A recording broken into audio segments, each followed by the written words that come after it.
Von Scruggs tonight, but still managed to beat St. Joe 82-60. Let's check it out from the Joyce Center. Bob Berger simply shaking his head. He couldn't believe all that he was seeing tonight. He did get the breaks on the loose balls. Watch it go into the pile here and come squirting right back out. Scott Heck says thank you very much. He bombs away.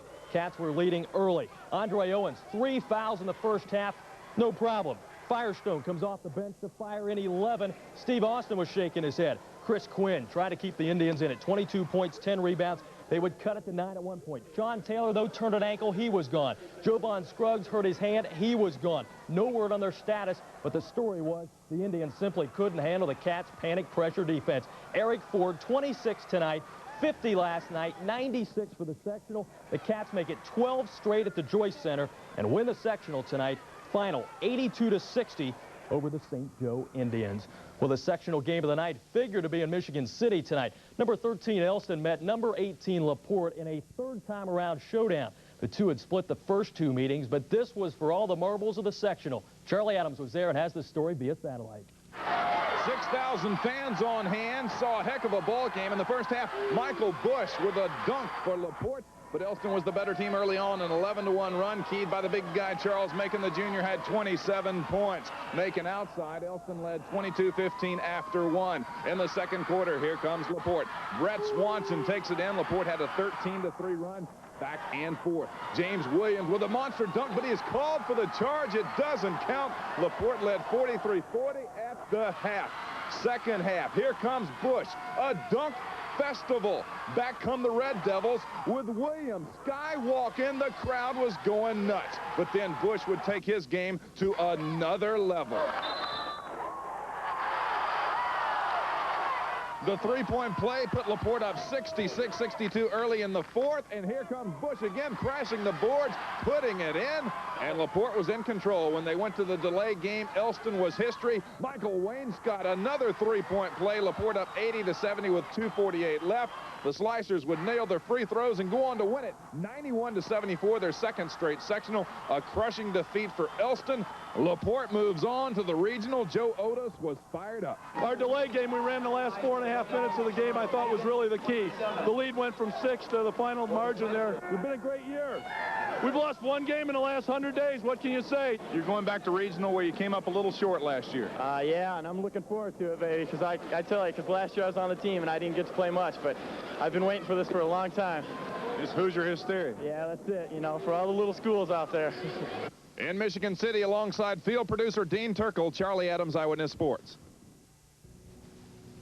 At Elkhart tonight, Concord Jim Hahn was sweating it because the Kingsmen jumped out to a big lead early. Kevin Lemmy the bucket. They led by 9. It was 4 at the half, but in the third quarter, Jeff Massey baseline hangs, shoots, and scores 38-35 Concord. They would never trail. Massey again, long range, a 13-0 run, 43-35. Concord then said, Penn, come and get us. They held the ball for 4 minutes in one possession in the fourth quarter. Massey ends it with the bucket. Concord wins the sectional going away. They struggled early, but cruise in the end, 59-47. At Warsaw tonight, the Tigers against Tippecanoe Valley, 5,000 on hand. First quarter, Warsaw led by as many as 19. Jason McKenzie, the pick, the outlet, and he caps it himself. But Tippy Valley rallies. Scott Johnson was held 12 below his average, just 8 tonight.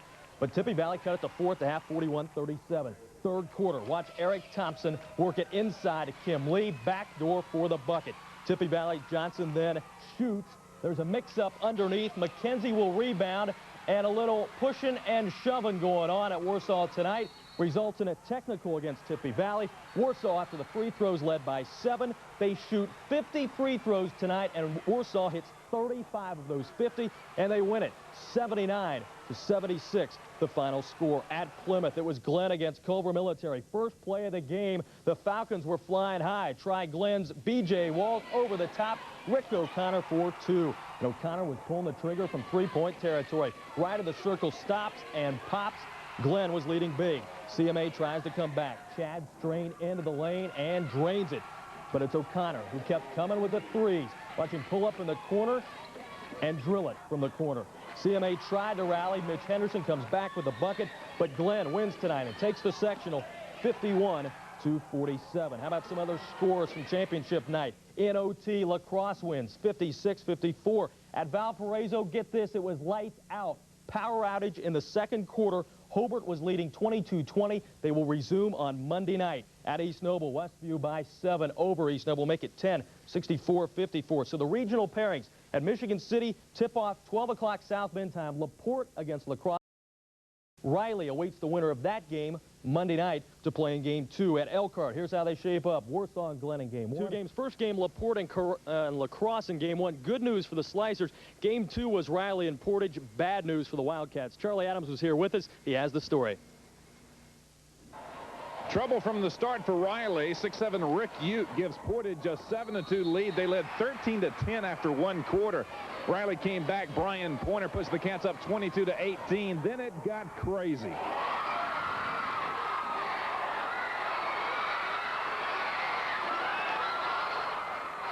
(30-24), Portage led at the half. Andre Owens went into the locker room with 3 fouls. The officiating was a factor. Inconsistent both ways. Traveling not called here.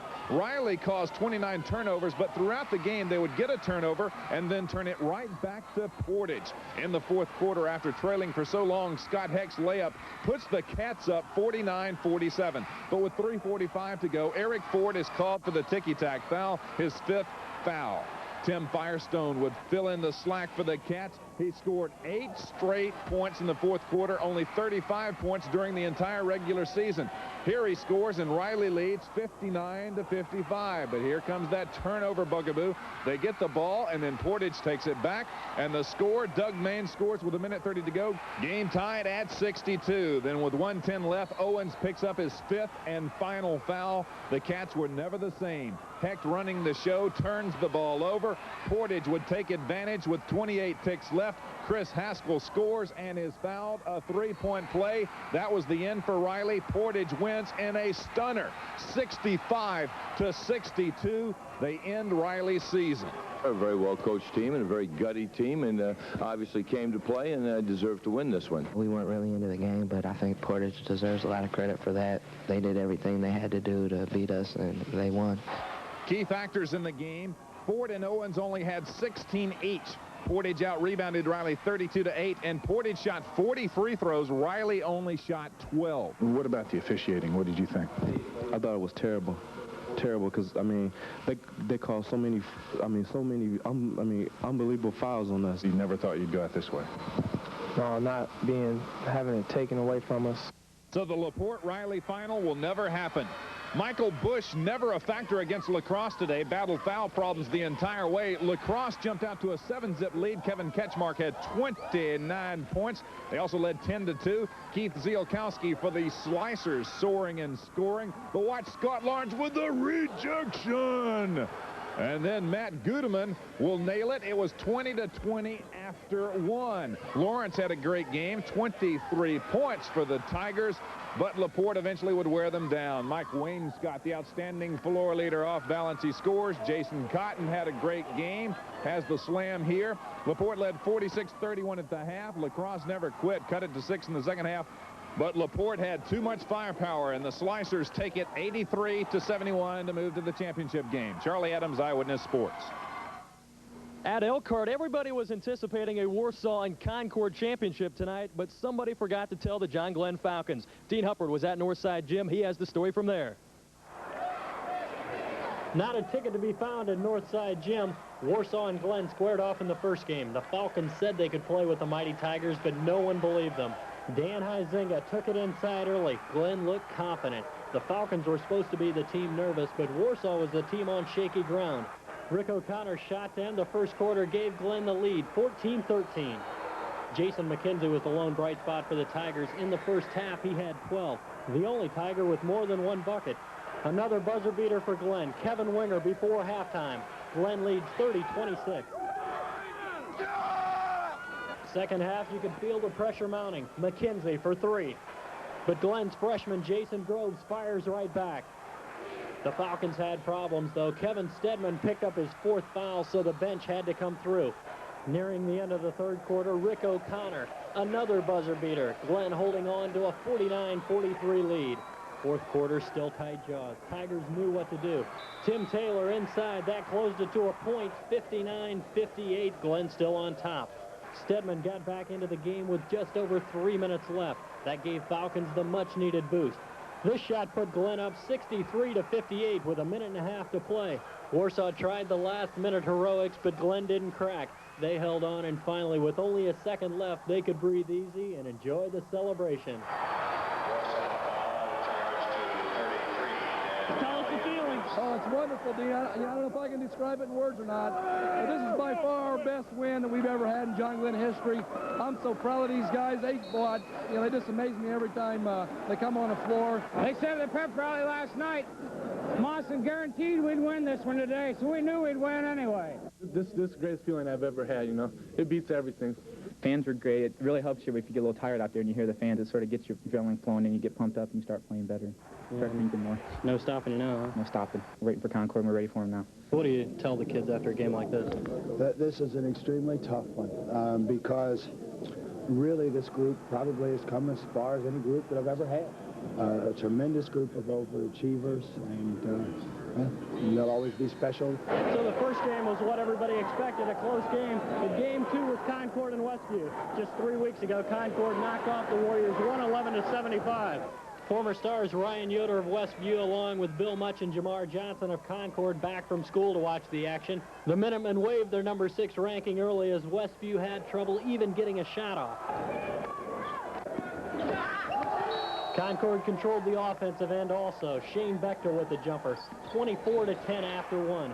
Westview threatened Mark Yoder with the basket. That cut the lead to 10, but that's as close as they got. Concord led by 18 after 3 quarters, went on to win 70-57. So tonight it's Glenn and Concord, 8:15 tip-off. For photographer Judy Peters, Dean Huppert, Eyewitness Sports. Meanwhile, at Marion, what a story developing with that Caston Ball Club. They won their first ever sectional championship last week, won their first ever regional game this afternoon. They beat Belmont 77-69. That shot down 9th-ranked Warsaw earlier today, and tonight it was packed to the rafters at Northside Gym as Dan Huizinga hits for the Falcons, but then Concord comes with a lightning bolt. Jeff Massey with the jumper. He's followed by Johnny Moore with the steal and the bucket. And then watch Minuteman Mike Swanson feed it out to Massey, who goes in for the dunk. Concord leads by 7 at the half. Jim Hahn was delighted. Rick O'Connor had 10 points tonight for the Falcons after a sterling effort this afternoon. But too much Minuteman power. Shane Bechtel on the inside with Ted. And look at the steal by Massey. He'll go in for the jam, but the prettiest bucket is yet to come. The alley-oop from Swanson to Massey, who had 25 as Concord wins it, 65-50. I had a great game tonight. I guess it made up for how I played early this morning. We were relentless. That was the word we wanted our kids to be tonight, was relentless, both on the offensive boards and the defensive boards. We felt like if we could control the boards tonight, that was going to be a big key for us. And I think we got that job done tonight. Meanwhile, in Michigan City, Joe Otis' team might have been planning to play Riley, but Riley was upset by Portage 65-62 in the afternoon session. So Jason Cotton and the Slicers took on Portage tonight, and Greg Fisher's team was tough once again. They get it down to Chris Haskell, who hits the 3 from the outside, but Michael Bush didn't play well this morning. Made up for it tonight, gets the bucket there. Jason Sandovar from the outside gets the 3 for the Indians. But look at Bush go in here as he gets the pass and puts it home. Rick Ute would keep Portage close for 3 quarters, but Bush would help put the exclamation point on a 77-56 Slicer win. So next week, well, let's check the other regional scores from around the area. First, Marion takes on Caston and wins 67-55. Whitco over New Haven 73-72. So at the semi-state next week, LaPorte will play Whitco at 11. Concord and Marion at the Joyce Center. And Greg will get him to go down, and next up is Bonilla, and this is what cracks me up about spring training games. He gets him to fly out to Tim Raines, and look at the guys warming up out there on the track, just walking around. People just have picnics and everything out there, and they just let them do it. And here's 11-year-old Barry Bonds grounding out. He ran maybe, he ran that out. How about that? And anyway, I have no idea who won, but with the guys walking around in the outfield, I don't think the final score, and with them changing pitchers every other batter. If you want to see the best basketball by the players, then you can't expect them to play 2 games in one day. I think it would be much better if we could play on a Friday and Saturday night transportation, bringing people in from all over is a difficult thing to do. So basically, I guess they have to play 2 games in one day. It's unfair in that all season teams play on Friday and Saturday, then turn around and go to a 2 games in one day format for the biggest games of the year. Marion coach Dan Gunn has never liked it, says it favors the larger schools that have more depth. When I had my good teams at Penn, I think that, you know, we played well in the semi-state against Fort Wayne, Northrop, and then that night we had nothing left. It's difficult. That's something that you have to plan ahead for. Which is what Concord does. We condition very hard at this time of the season. We talk to our kids a lot about being mentally tougher than the other team. In the Michigan City Regional Saturday, Portage was exhausted after facing Riley's ferocious defense for an entire game. They had about 5 hours to gear up for LaPorte that night, a team that had a little more time to rest but still huffed and puffed in the championship game. Cramps are always a problem. It was Saturday night with our kids, and we play 8 players and pretty much rotate them in and out. So all the coaches would rather play just 1 game a day, but they respect Indiana's tradition, and they realize it makes things much easier for the thousands of fans who follow their teams to the big games. I don't see that changing, so we don't dwell on that point a They're whole one lot. big group. From time to time, someone will pop off that should be changed because the little schools can only go so far. But the semi-state coaches I talked to say don't change a thing.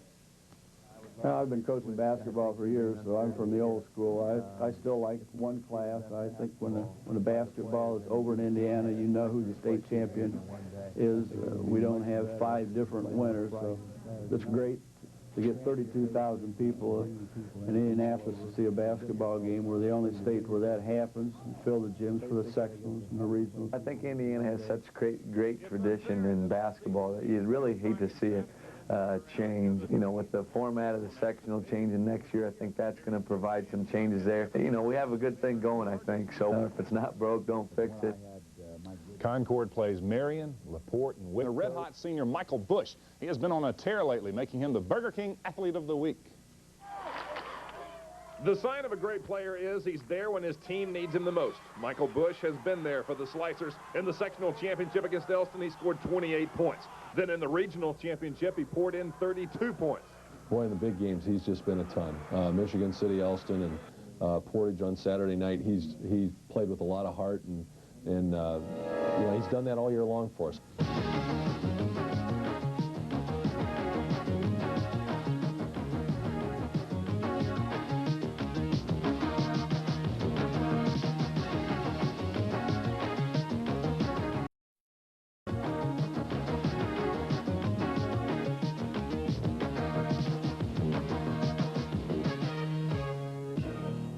There's a lot of great players from the North trying to make the Indiana All-Star team. Otis says he'll be disappointed if Bush doesn't make the roster. Having had 2 All-Stars, Terry Stevens in '86 and Eric Dozel in '88, I think Michael Bush is every bit as good as those 2, and he's taken his team farther than they did in terms of turning success.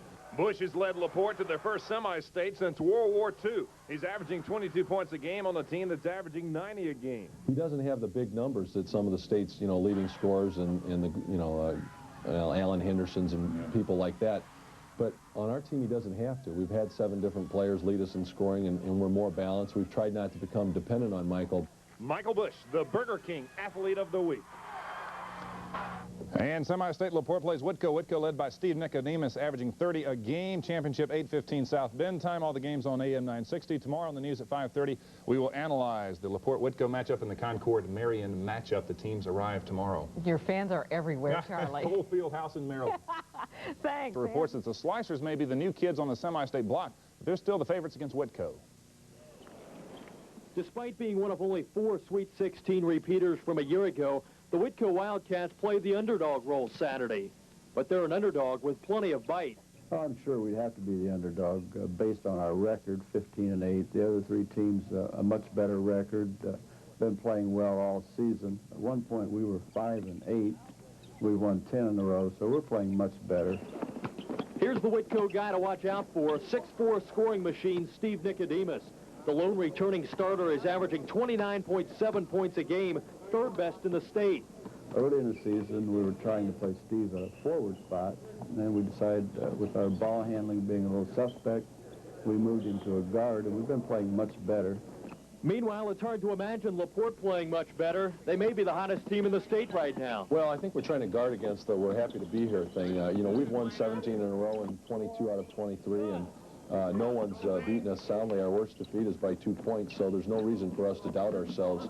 And this group, you know, they're real highly motivated, and I think they really believe in themselves. So I don't think there's any reason for us to think that we can't win. Experience goes to Whitco. They're a year removed from the semi-state, while LaPorte returns for the first time since 1944. Bill Patrick's won a lot more basketball games than I have, so he's got an edge experience-wise, and they were here, you know, they were in the semi-state a year ago, so they've had that experience. But I'd like to think that playing at Rogers, where, you know, we had over 7,000 people, help prepare us for this. Both teams love to run, averaging nearly 80 points a game. But Patrick's caught between a rock and a hard place when it comes to Saturday's tempo. So they get up and down the floor, press a lot. Certainly, probably not the way to play them, but that's the way we've played all year, so I'm not sure we'll change our style of play.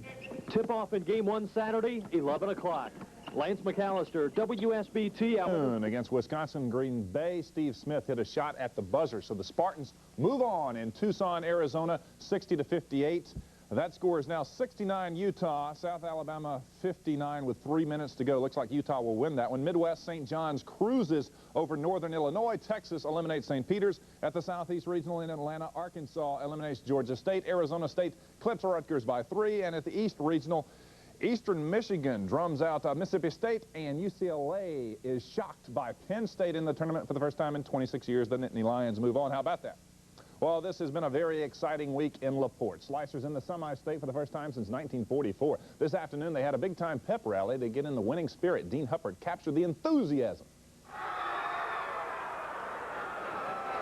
You know, I've waited an awful long time to get to this point, and I've made sure that I've enjoyed it as much as possible. There are a lot of distractions and other things, but that's the price you pay, I guess, for success. And I'm more than willing to do this again next week and next year and the year after. Yeah, it's great. It just makes me feel good. Just everything, every little thing I see, the story saying good luck and stuff is just great. Tomorrow it's going to be, you know, just loud, you know, Hoosier basketball, that's what it's about. Everybody thinks you look like Damon Bailey. Have you heard that before? I hear it quite a bit every day. They call me Damon Bailey now. You know, I don't know, it's a compliment, you know, he's a great basketball player. Coach just jokes around and says, too bad we don't have the real thing, but... You never overlook some teams and stuff like that, but, boy, I don't know. I've had so much emotion lately that if we made it to the Final Four, I don't know what I'd do, you know.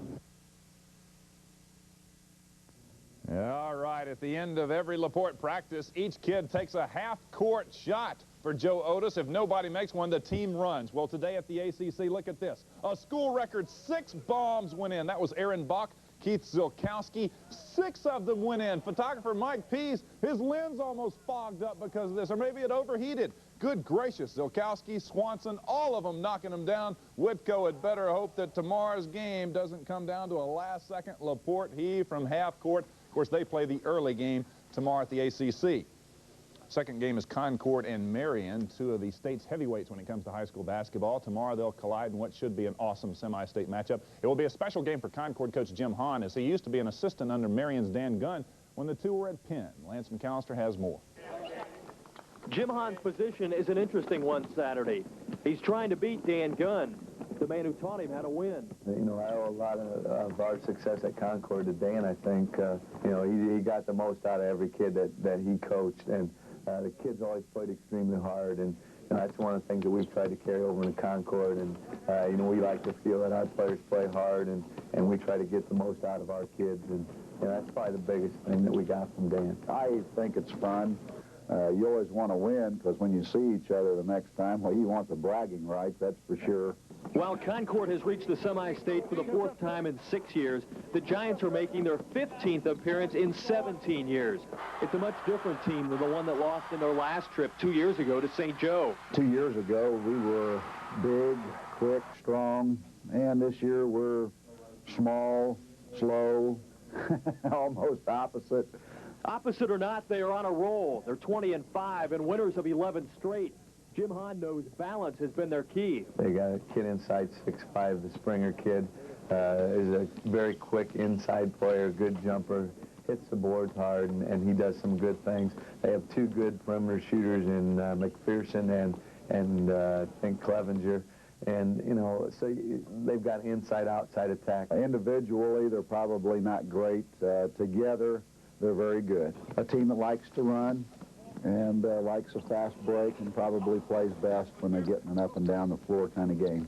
So the Concord game could be a fan's delight. I think it should be a real dandy, and I'm looking forward to it. They'll tip it off at 12:30 Saturday from the Joyce Center in Game 2. Lance McAllister, WFBT Eyewitness Sports. And Lance and Rick will have the games on AM 960. 900 tickets will be available tomorrow morning, 9:30 at Gate 10. The Concord fans, some of them been going to Whitco trying to get tickets. If you get there early tomorrow, you can get tickets. The first game at 11 South Bend time, then Concord Marion at 12:30. Championship game tomorrow night.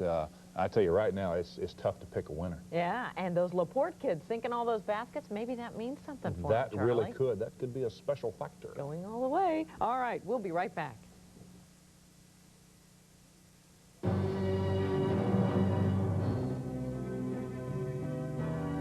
During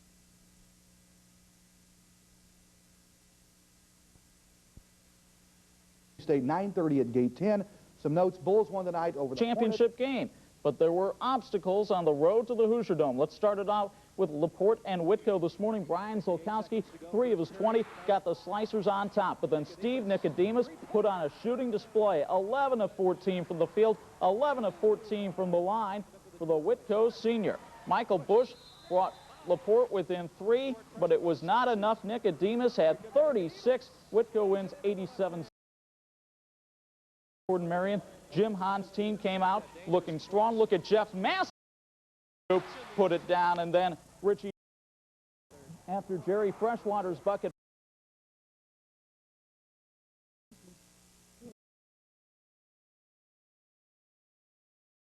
Pointers, and they would upset scoring game 2, 49. So the championship. Marion takes, and boy did Dan on in this one. Curtis McClung gets the ball underneath from Freshwater and puts it home. And when Freshwater takes the ball and goes in for the layup, Marion leads. But back comes Whitco. Nicodemus had 24, and when Chad Johnson hits 2 of his 10, Whitco has the lead. Chad Ousley then goes in to put it away, and Bill Patrick's Wildcats go to the Dome, winning 67-58. They'll meet Gary Roosevelt, which beats Brownsburg tonight. At Indy, Allen Henderson, the Braves beat Mount Vernon, and Terre Haute South beats Vincennes. So next week at the Hoosier Dome, 11 o'clock, Rebuff and South into the glass slipper and will now take their Cinderella story to the Final Four and the Hoosier Dome next Saturday. Whitco, with an enrollment of just 639, surprised tradition-rich Marion 67-58 to take the title tonight at the Joyce Center. The win capped a day of surprises as LaPorte was bounced in Game 1 and Marion took out Concord in the afternoon games. Let's check out those afternoon matchups. LaPorte dug itself an 18-point hole in the third quarter that Brian Zolkowski tried to pull him out of. Here he tips home 2 of his 23, but LaPorte's defense was non-existent and eaten alive by Steve Nicodemus. The Wildcat senior scored 34 on the afternoon. Still, LaPorte cut the 18-point deficit to 5 until Michael Bush is called for the charge. He fouled out one of 3 slicers to leave on the day, and Whitco wins 87-73. It just comes down to bounces of the balls. I mean, I can see those situations where that loose ball squirted into their hands and not ours, and it was just one of those days where things didn't work for us, and I wouldn't do one thing differently, and I'd take the same 2 officials on a game later today if they wanted to work. I thought they did a great job. In Game 2, Concord had things going its way early. In fact, the Minutemen led the Giants of Marion by 9 in the third quarter when Mike Swanson bombs from the baseline. Jeff Massey then shakes and bakes baseline for 2 of his 14. But in the fourth quarter, the Giants would rally. Sophomore Orlando Small follows the tip with a cleanup bucket here. Marion pulled within 3. They would tie it on a 3-pointer, then never look back. Concord scores just 18 points in the second half, 7 in the fourth quarter, and they lose 57-49. You know, our kids just didn't get out and get the job done on their 3-point shooters. The guy thinks one of the big keys was that they hit their free throws down the stretch, and we didn't. And, you know, we're disappointed. We had some bigger and better goals that we set out to achieve this year, and we're not going to achieve those goals. But at the same time, I think we had a tremendous amount of success. So tonight, again in the championship, Whitko wins the 16-point lead. Whitko outscored them 49-2 or 19 in the second half. 17-8 heading to the Final Four this coming weekend. At Lafayette tonight, Gary Roosevelt, #1 in the state, will stay that way. Glenn Robinson moves them on 69-61. At Indianapolis, Alan Henderson, despite a thigh bruise, scores 18 points, becomes the 5th all-time leading scorer in Indiana high school history. The Braves of Brebeuf move on 73-58. At Evansville, Terre Haute South, a winner, not Y3-87, tried 93-87, the final score. So the Final Four set up next weekend at the Hoosier Dome. In Game 1, it is Whitko against #1 Roosevelt. Game 2, Brebeuf against Terre Haute South. All games on AM 960. Dance that is the NCAA rolled on with 8 more games today as round 2 unfolded. In Louisville, the Indiana Hoosiers hooked up with the Seminoles of Florida State and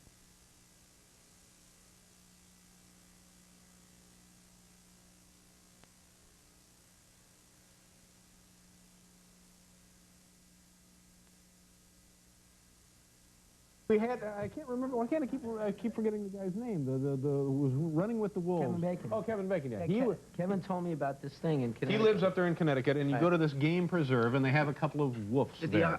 Wolves. Yeah.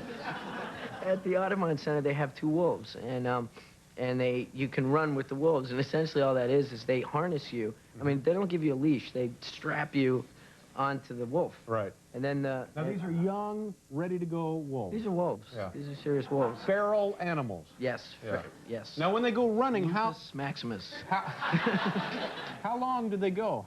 Well, it all depends. Like, we go out for about an hour and a half, which is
High School in Michigan City for this regional championship game. Hello, everybody. I'm Mark Cavanaugh, along with Coach Tom Workman and the rest of the Channel 8 sports crew. And, Tom, when you take a look at the Duneland Conference this year, one team stands out above the rest, Joe Otis' LaPorte Slicers, and here they are in the regional final. Well, certainly from the standpoint of the Duneland Conference season, they stand out. But right now, they're going to face an opponent from the Duneland Conference that's playing the best basketball of the year. We should have a great regional game here tonight.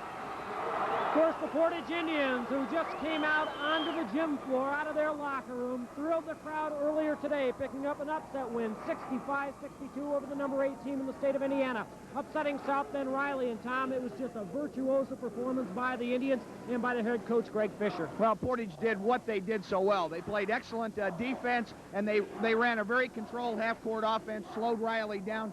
Riley had been very dependent on their full-court pressure, their transition game. Portage took that away and just played a better brand of basketball.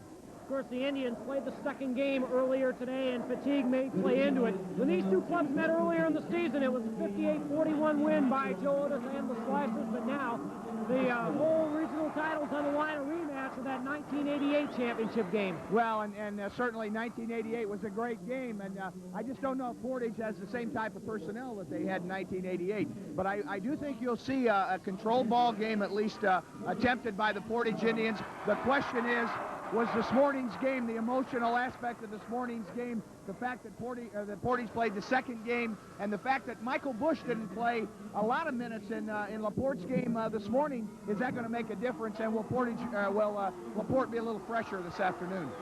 The Slicers have won 16 straight ball games. They have not lost since the championship game of the Rogers Holiday Tournament back in December. They come into tonight's ball game 21-3. Portage with a 16-8 record. And Tom, tempo is going to be so important again today, isn't it? Tempo will be the deciding factor, but I think one thing that LaPorte has going for it, I think they can play a little bit slower tempo if they have to. Mark, we talked to Joe Otis last week at the Valparaiso sectional. One of the things he said he really liked about his team was that they were never out of the ball game. He said that they can come from behind, they can hold the lead, they can do just about anything that they have to do to win games, and certainly they've proven that, winning 21 games this year with the schedule that the Slicers play. Of course, the starters being introduced. First, the Portage Indians. They'll be the visitors on the scoreboard. In the back card, number 10, Jason Robertson, and number 12, Walt Sandoval. The sophomore, 6'4", and a sophomore, Jim Pantel, number 40 at 1 forward. Chris Haskell, who busted loose for 19 points, including the game-winning bucket. The closing seconds earlier today, Haskell goes at 1 forward, and 6'7" senior Rick Ute in the middle for the Indians, but that's kind of a misnomer. Rick Ute plays everywhere on the floor. Rick Ute is the main offensive threat. We know he's an excellent jump shooter. He can play on the inside.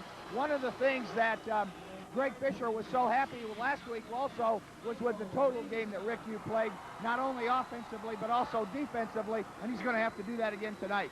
Now let's meet the Slicers. Michael Wainwright, a 6'2" senior out on the floor. In fact, Joe Otis starts 5 seniors. All 5 of the seniors fill the starting lineup. Aaron Bach at the other guard, 6'3" senior. At 1 forward, they'll go with Jason Cotton. Cotton had an outstanding game earlier today. Jason Cotton with 22 points to lead the Slicers. Michael Bush, a potential all-stater, fills the other forward slot. Now, he got in foul trouble and didn't have a productive early game, but he is so explosive. And big 6'7" senior, Joel Link, in the middle. I think that's the key for LaPorte tonight is they have 5 players who are really more offensive-minded than the players on Portage. Now, Portage is going to play their type of game. They're going to try and contain LaPorte offensively. Fewer possessions for the Slicers are going to mean fewer points. Look for maybe LaPorte to come right out and do some pressure right away to try and wear Portage down. They know that Portage played the second game. They know Portage played a little tougher game. I look for him to come out with some press. And Tom, 2 outstanding coaches in Joe Otis and Greg Fisher. Both outstanding coaches, outstanding individuals, and they both will have their teams ready to play here tonight. Regional action set to begin on Northwest Indiana's televised sports leader. Channel 8 in Valparaiso, your Lakeshore Cable Vision system in LaPorte. Like to pass along our hello to the folks in LaPorte and the folks watching in the Portage area as well. The Slicers with the basketball. To start it out, Cotton kicks it in to Link. Link on the spin, no, and cleared by Ricky Ute. Ute, the outstanding leading scorer and rebounder on this Portage Indian team. Portage right out in the man-to-man right away and did a nice job. Haskell, just a junior, it won't go, cleared by Link. LaPorte also in the man-to-man. Well, LaPorte would like to push it up the floor if it can. Aaron Bach. Bach works the perimeter. Nice move by Cotton inside for the bucket to Link. And the Slicers draw first blood. No pressure right away by LaPorte. Going to pick them up right at the 10-second line, but no full court pressure, but going to stay in their man-to-man defense. Tom, we saw 2 good games today. Portage, of course, beating Riley and LaPorte beating La Crosse, and a good crowd on hand, but I got to believe there aren't many seats open in this 7,000-plus arena. Mark, for the last 2 or 3 regionals that we've done, this is about as many people as I can remember seeing in here. A lot of times the afternoon games, because you have all 4 schools involved, will draw bigger crowds, but a lot of folks wearing orange and black, and of course a lot wearing red and white for the Portage Indians. Ricky Ute, nice hesitation move, the shot won't go, and a scramble for the loose ball, and it's cleared by the Slicers and Joel Link. And Jason Cotton on Ute. Now, there's a little even matchup there because Jason Cotton has the size to stay with Ute. Of course, LaPorte beating La Crosse 83-71, but they trailed early as La Crosse really busted out on top. Cotton hits it, and Cotton continues to maintain his hot shooting, carrying it over from the morning session. Now, that's something Jason Cotton can do. We saw him do it a couple of years ago also. He can shoot that three-point shot. 5-0, LaPorte opening minutes of this regional championship. Ricky Ute, a nice move inside. Credit Jason Robertson getting in the ball in the block. Ute averaging better than 20 points per ball game. Wayne Scott back out. Link. Mark, Jimmy Pantel is guarding Michael Bush, and we've seen him in the sectional last week guarding the best offensive threat on each team that Portage played, doing an excellent job. Michael Bush kisses it off the glass, and the Slicers lead by 5. Now, that was had nothing to do with Jim Pantel's defense. That was just a great athletic individual move by Michael Bush. That's why he's a potential All-State candidate right there. Michael Bush, who played for Dave Hadaway over at South Bend John Adams his sophomore year, then transferring and moving to LaPorte, played on the sectional championship that year, last year, as Sandoval misses, and now he's got the Slicers back into the regional championship game. Bach can't control it, but he does save it back into Cotton. Wayne Scott goes right by Robertson, and Ute on the help side defense picks up the foul. Now, Mark, I'd say this is one thing that really Portage can't afford to do is get behind a lot to the LaPorte Slicers. LaPorte's going to handle the basketball a lot better, and they're not going to be susceptible to a Portage press if Portage has to come back later on. So I'm sure Greg Fisher wants them to get right back in the ballgame here as quickly as they can. Slicers shoot 70% as a team from the line. Wayne Scott, one of the better free throw shooters, as he nets the first, rolls it around and in. Wayne Scott at 84%. Of course, this is a team, a Slicer team among the scoring leaders in the state of Indiana, up near 89 points per ball game as Wayne Scott puts the Slicers up by 7, 9-2 with 5:15 to play here in the first period.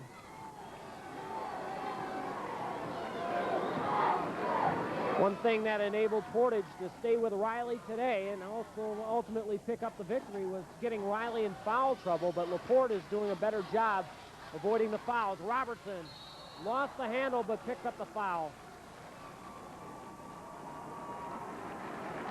First team foul on LaPorte. Joe Otis in his 11th year at LaPorte. That's his first head coaching job in terms of a varsity job. He spent about 5 years over for Ken Rocklitz and Bill Purton at Valparaiso University as the #1 assistant coach, and he was a JV and freshman coach over at Hammond Clark back in 1975 after graduating from Northwestern University. That 5 years at Valparaiso University really got him awfully good exposure to what was going to happen as a head coach, I think. So Joe Otis playing his high school ball for Virgil Sweet at Valparaiso as Robertson knocks in his first free throw. And he splits the pair. Ute on the offensive glass on the follow-up, and it just won't drop, and out of bounds to LaPorte. Now, we talked about the free throw advantage for the Indians earlier today. Portage knocked in 32 out of 42, and Riley was only able to hit 5 of 12. Pretty big discrepancy there in the number of foul shots taken, but that's what Portage does to you. They're going to make you play with their patient offense, and if you foul them, they're going to hurt you at the foul line. Michael Bush, nice hang time. The shot won't go, and cleared by the Indians. The Indians do such a good job boxing out. Of course, they've got the big people, and Rick Ute and Chris Haskell, who really puts a body on people. Pantel, just a sophomore. In fact, he started the year on the JV. Haskell, yes, for 3. Mark, we've got 2 excellent three-point shooters in Jason Cotton and Haskell, Chris Haskell for the Indians. Both of them big players, but who can shoot the ball. And the traveling violation is going to go back over to Portage. And you don't expect three-point shots from Chris Haskell, maybe a little bit from Jason Cotton, although he's looked a little bit more comfortable on the inside. And they draw their people sagging in, come on out, and knock in the three. Haskell hit a big three-pointer earlier today to put Portage back on top after Riley had taken his first lead. That's one of the reasons why Michael Bush for LaPorte and Rick Ute for Portage can get open, is because those guys do open up that middle, Haskell and Cotton. There's Haskell on the inside, so outside and inside. Haskell has 5. Portage cut the lead to 1, 9-8. Just under 4 minutes to play in the first period. Link, Michael Bush, and there's the foul on Chris Haskell. Well, you can't get Michael Bush the ball down low because he is dangerous. He'll either usually get the bucket or draw the foul. Yeah, if he gets it down on the block area like that, there's going to be some points scored some way because he's too clever with the ball. Portage is going to have to try and deny him a little bit or get an awful quick double down when that ball goes inside to him. There's a lot of college recruiters here to watch Michael Bush, and among the schools that Michael Bush is considering, Valparaiso University. Homer Drew hoping that Michael Bush will join Slicer teammate Joel Beasley on that Crusader team next year.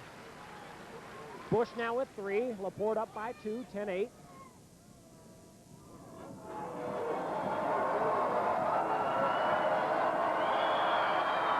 Second one's a little bit short, and will scramble for the loose ball, and Portage comes up with it. Sandoval for the Tribe.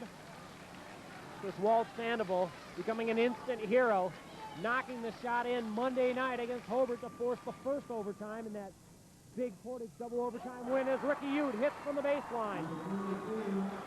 Same thing goes. If Rick Ute gets the ball down on the block area, something good's going to happen, as we saw right there. All tied up 10 apiece. LaPorte led by 9. Make that they led by 7 by a 9-2 margin.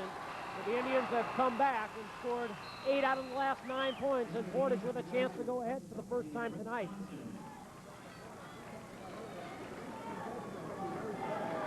Mark, both teams with an excellent offensive game plans. Both teams working on their opponent's man-to-man defense, and both teams have been able to get the ball inside so far. I tell you, if there's a crush for tickets tonight, and Rogers Athletic Director Gene Albert wants to sell an extra ticket, they can sell Greg Fisher's seat because he's not using it tonight. We've seen Greg not use the seat all along. He could have an extra player on the bench because of that open seat. Keith Zilkowski's in, and he'll take the shot up and in. Keith Zilkowski gives them instant offense off the bench. Zilkowski averaging 14 3-points per ball game. In fact, he's second on the team behind Michael Bush. That's the other thing that you've got to really like about LaPorte is they can bring 8 players in, play 8 players, 3 or 4 off the bench, and they're very deep. Portage is basically a 6, possibly a 7-man team. They bring Doug Miney off the bench, and then they have to go deep. They'll go to either David Joyce or Jim Pantel, just a sophomore, to come in, but only 6 players were on the floor for the Indians this morning. Actually, early this afternoon, Robertson kicks it to Sandoval. Sandoval draws the foul. So Walt will go to the line for 2. Sandoval, an 82% free throw shooter.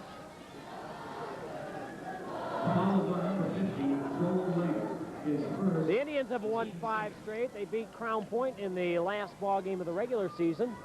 And then 3 games in the Valparaiso sectional. Of course, the big one coming against Hobart on Saturday and Monday night. And then the win, of course, over South Bend Riley today. And obviously, that was the biggest win of the year for the Portage Indians. But they played some other teams tough. They darn near knocked off Andran, and they did beat a very good Bishop Knoll team. Exactly. They really started playing well towards the last part of the season and have just continued it right on here in the tournament.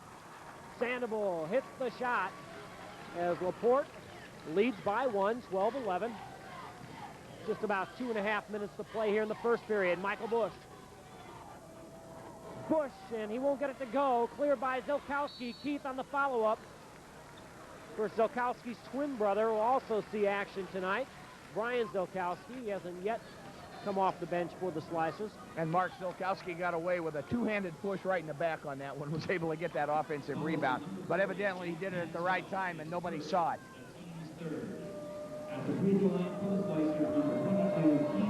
Keith Zilkowski is 65% free throw shooter. He'll shoot a pair. Team foul number 3 on Portage. Zilkowski gets the roll. Mark, I got to believe that this is just about the way Joe Otis expected the first part of this basketball game to be. I expect this game to be very close right up through the first half and perhaps even into that third quarter before any of the fatigue maybe starts to set in. And then again, maybe the adrenaline will flow long enough to keep this game going all 4 quarters. 14-11, LaPorte by 3. As Greg Fisher makes his first substitution. Doug Miney into the lineup. Miney, a 6-foot junior, an outstanding role player. Good defensive player as well. Robertson. Nice feed inside. Haskell got his man in the air. Haskell won't get it to go. Scramble for the loose ball and finally cleared by Brent Swanson. Boy, great move by Chris Haskell. Just couldn't get it to drop, but nice little ball fake, and he stepped right around and just left the shot a little bit short. Swanson with 3 big three-pointers against La Crosse in the regional semifinals to really key LaPorte as they broke the game open. Second period and into the second half. LaPorte turns it over again, Tom, and how many is that? 3rd turnover so far for the Slicers here in the first quarter, and I know Joe Otis, and that's a little bit too many turnovers there early in this ball game. Of course, you talk about turnovers earlier against Riley. Portage turned the ball over 18 times in the first half, but their defense really kept them into the ball game. Well, it's very unusual that you turn the ball over that many times against Riley, that you're going to have, you're going to win the basketball game, and that has to bode very well for Portage's defense. Miney inside, Ricky Ute, power move, may have had a strip and does. Super defensive play by Keith Zilkowski. Mark, that time LaPorte doubled down, had 3 players on Rick Ute once he got the ball. That's Brian Zilkowski, twin brother Keith. And there's that Portage defense, but they don't come up with a steal. Michael Bush off the glass and draws the blocking foul. He'll go to the line with a 3-point opportunity. Michael Bush with 5. LaPorte leads by 5, and Bush with a chance to make it a half-dozen-point lead. Well, Doug Miney just got there a couple seconds too late and moved under just a little bit on Michael Bush's shot. Mike's going to the line now to try and end up with the 3-point play. Bush, 1 out of 2. Michael Bush, a 65% free throw shooter, shoots 54% from the field. And he nets the free throw. He now has 6, and that's the difference in the ball game. Big possession here for the Indians. They had it back, had it tied. Now they've LaPorte's gone on a little mini run here, and it's important that Portage get a good shot and get a basket. And nice that's a play good by Walt Sandoval. A layup is just what you want in that situation. Walt Sandoval took it over, took it in, and laid it in. Of course, LaPorte has never gone to the semi-state. The Portage Indians got there in 1988 with David Wayne and Eric Jones and Greg Miney and some of those kids. And there's a lot of Portage Indians in the gym that played on that team as Jason Cotton hits the layup. A little breakdown defensively there. Cotton had the ball at the top of the key mark and got around Chris Haskell. Nobody came over to support. 19-13, about 30 seconds to go in the first period. The pace favoring the Slicers. The Slicers like to score in the 80s. The Indians keep opponents down in the 50s. Nice pass to Ricky Ute. Good job that time by Walt Sandoval on the drive down the lane, and he dished it off to Ute for the uncontested layup. And Swanson couldn't stop himself. The sneaker grabbed on the gym floor, and Portage is going to get another shot. 11 seconds to go. The Indians trailing by 4, 19-15.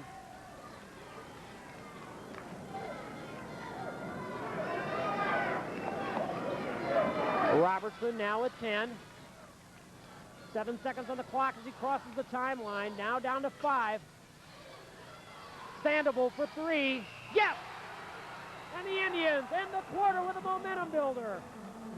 Walt Sandoval hits the bucket, and we've got a 1-point ball game. The end of period number 1, 19-18.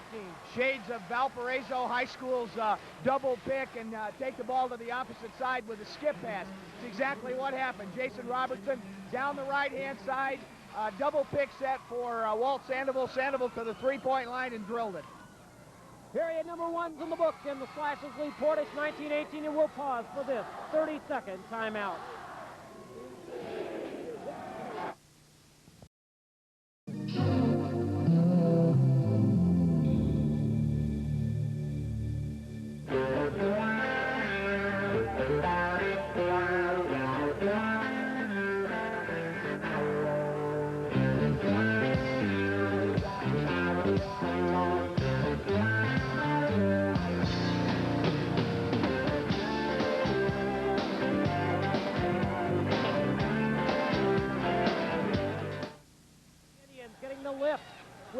Sandoval knocking in the three-pointer to pull to within one. LaPorte leads at 19-18 as we move into the second period, and the Indians get the first possession. And, Mark, I still think you're right about what you said earlier.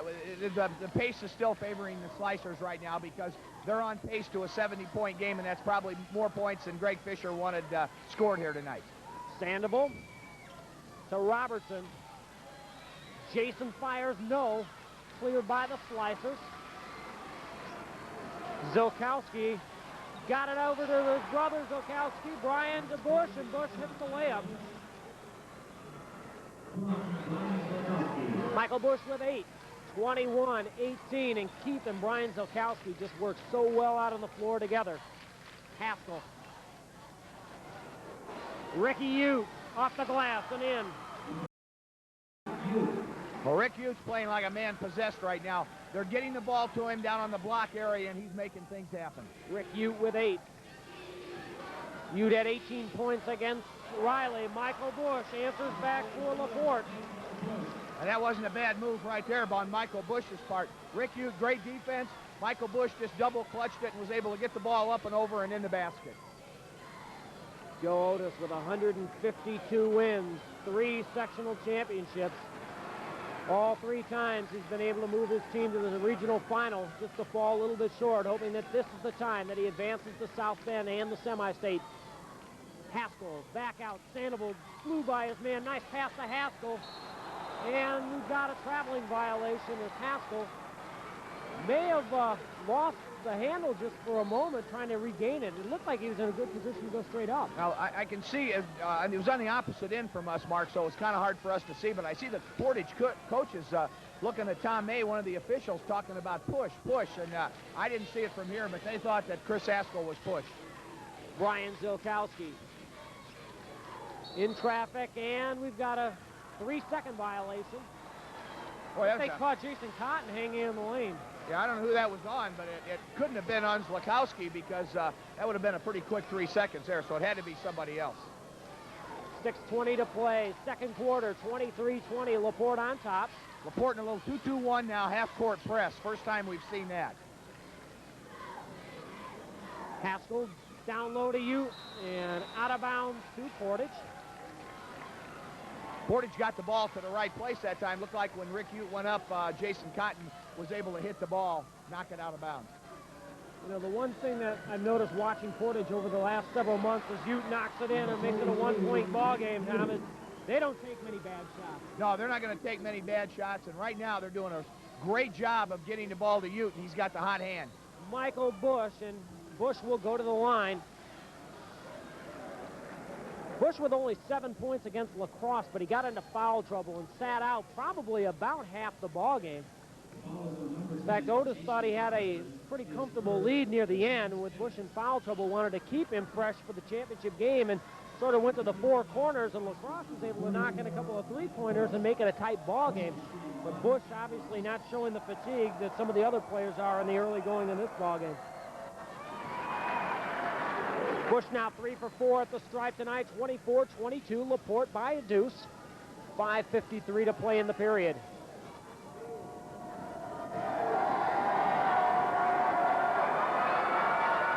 Second one up and in, and it's a 3-point LaPorte lead, 25-22. Mark, there are going to be some tired kids tonight, both in LaPorte and Portage. Both the student sections have been standing since this ball game began and will probably be standing when it ends. Well, you figure in the state tournament, though, you have a whole week to rest for the winners and a whole season to rest for the losers. Ute still on fire. Rick Ute with 12. 5 straight field goals made by Rick Ute now. He's shooting exceptionally well tonight, 6 out of 8. Zilkowski down to Cotton. Underneath, beautiful pass to Brian Zilkowski, and Zilkowski came up over the top of Walt Sandoval. So he'll pick up the foul. Only team foul number 3 on LaPorte. Portage over the limit. Number 30, Brian Zilkowski. Zilkowski's first.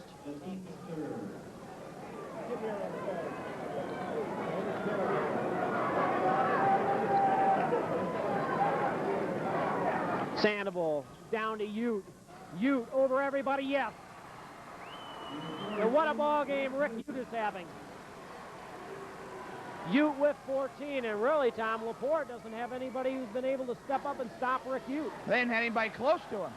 Michael Bush, and the shot's going to count. It went in. Let's see if they wave it out. I think they're going to count it. Big-time athletic play by Michael Bush. Greg Fisher and the Indians wanted the traveling violation, and Fisher's going to give Tom Mee an earful and a half. Three-point opportunity coming up from Michael Bush. In for the Slicers, number 50, Joel Link, and number 24, Aaron Bach. Bush with 12, 4 out of 5 at the line tonight. Certainly, Mark, so far, the two premier players on each team, Michael Bush and Rick Ute, have certainly not disappointed anyone. Both players playing exceptionally well on the offensive end. And I know Homer Drew, Tony Gary, and Steve Johnson and the VU staff is also looking very hard at Rick Ute as a possible Crusader next year.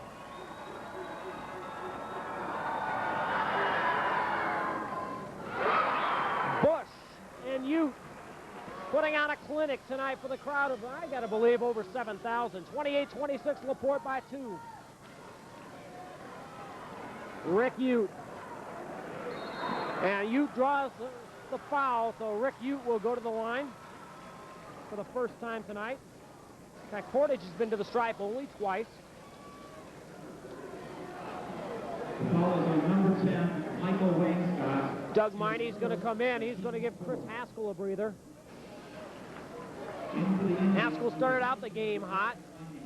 Hasn't scored here in the second period, but he's done a lot of the defensive work and also a large bulk of the rebounding. So Rick Ute will not go to the line. They won't give him the shooting foul. Team foul number 4 on LaPorte. A little surprised at that. I thought sure they were going to give him that two-shot foul. Ute spin move, and it won't go. Bush controls for LaPorte. Breaks a string of 6 straight makes for Rick Ute, Mark. Kind of a different vantage point for you and I, Tom. Of course, at Rogers, they put the announcers up in the corner, so we're in the upper deck. Link, the shot won't go. Follow-up shot, no. 3, the charm, no. And finally, kicked out, Walt Sandoval on the break. He's got Ute on the right side. Nice pass. Ute missed the shot. Ute got it back, and he gets the bucket. Blocking foul and a three-point opportunity coming up for Ricky Ute.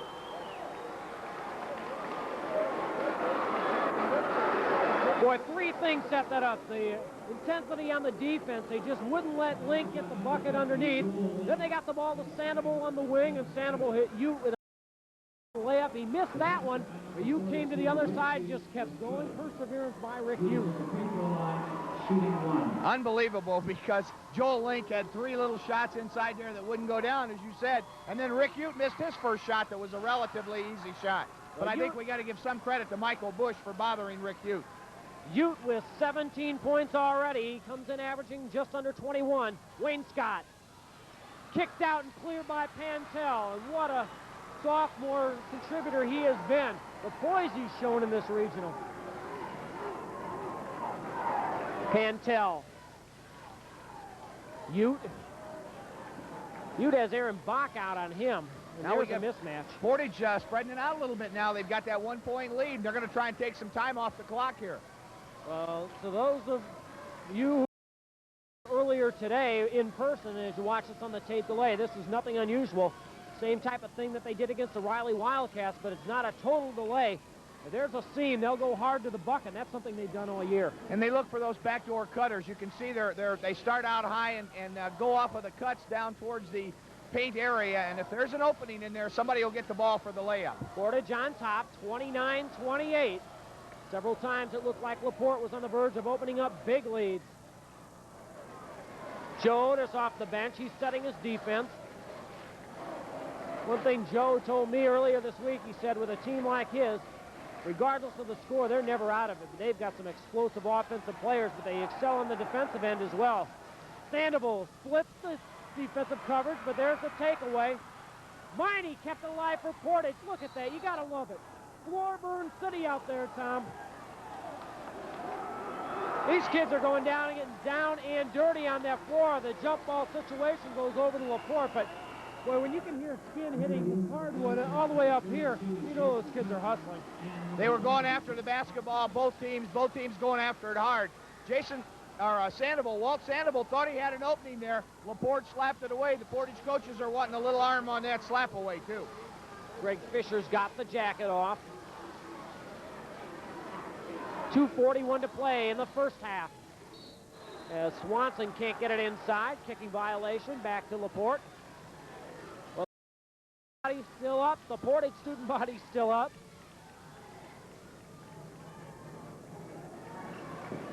Wayne Scott to Michael Bush.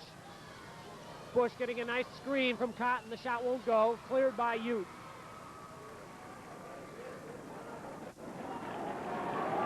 And the Indians doing a good job limiting second shots by LaPorte. Sandoval walks it up. Portage still with a 1-point lead. Robertson. Jason Cotton on Rick Ute now, trying to front him now down on the box. Nice play by Pantel. Can't forget about Pantel or he'll hurt you. 28 for LaPorte. They trail by 3, 31-28. Cotton. Shot won't go. Nice box up by Robertson. Miney had to come back for it. 1:45 in the first half. Now this is the time when Portage just will frustrate you because they're really going to take some clock off now. And unless it's a layup, I'm not so sure we'll see the ball go up until the quarter's ready to end, the half's ready to end. We may see LaPorte extend on that defense. Not allow Portage to run out the time and take the last shot. What a big lift the Indians got by that three-pointer by Sandoval at the end of the first period. That was a big momentum builder. You're exactly right. Sandoval down the lane. Beautiful pass. And Pantel gets the layup. And that's exactly what we were talking about. Great ball movement, did a nice job, and got the layup. 33-28. Portage with the basketball in the 5.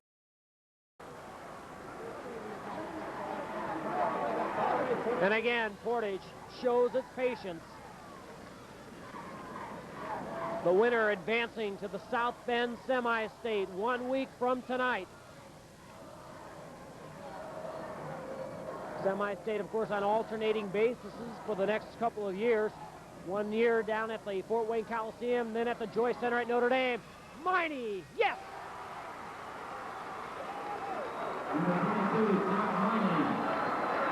Just cutting them to shreds right now with that spread offense and the backdoor cuts. Looks like I think LaPorte might go for one here and try and get a basket and get out of this half and try and regroup themselves at halftime. 35-28, LaPorte down by 7. 10 seconds on the clock in the first half. Michael Bush works on Pantel. Bush, power move for the jam. Big time play, 3 seconds to go. And the shot won't even come close. The first half is in the books, and what an exciting ball game. Portage takes the 5-point lead into the locker room. An outstanding second quarter, Tom, but you talk about momentum builders. I know Portage picked up a big one when Haskell will make that when Sandoval hit at the end of the first period. That jam by Michael Bush has to give LaPorte a lift. That's got to fire them up a little, and they just need to get in and talk about what they're going to do at the offensive end to try and score some baskets.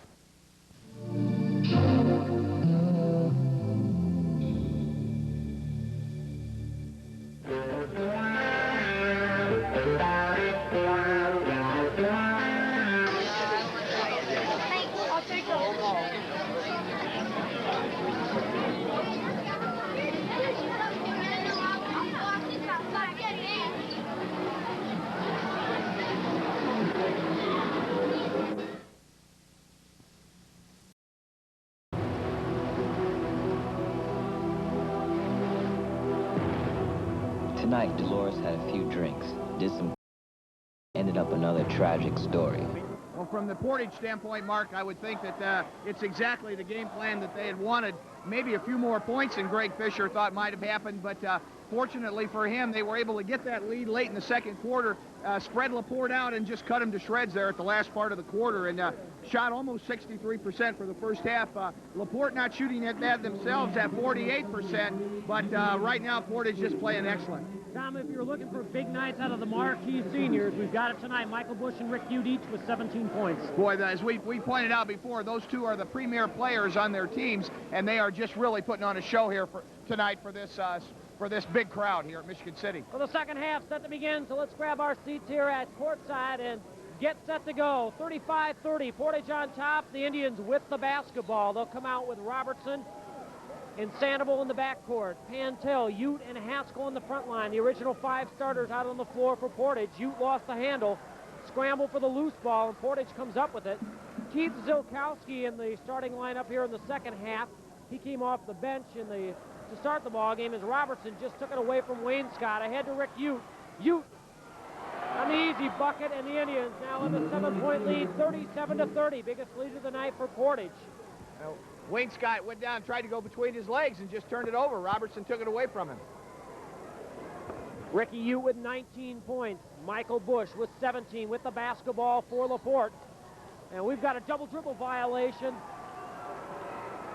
Pantel doing a good job defensively. You say, how could he be doing a good job defensively? 17 points, but with Michael Bush's ability, he could just as easily have 30 at the half. Exactly, and that's the thing. The points that Michael Bush has made tonight have been, several have been on great athletic moves. Beautiful play by Ricky Ute, and Ute still on fire. The Indians by 9, 39-30. Boy, you don't want to be behind Portage like this, and I know it's going to start to worry Joe Otis a little bit here as this quarter goes on, unless LaPorte can make a run here pretty quickly. Michael Bush, you saw his athletic ability in the first half, and he continues the hot shooting in the second half. 39-32. LaPorte in the full court man-to-man pressure right now, something we talked about early in the game. Keep in mind that LaPorte goes deeper on the bench. Portage played the second game today, and they were also in a tighter ball game, so fatigue could come into it, but right now those kids don't look tired. Right now they're playing on adrenaline, and if they're tired, they're not showing it. With a 7-point lead, you're generally not as tired. Ute won't get it to go. Cleared by Wayne Scott for LaPorte.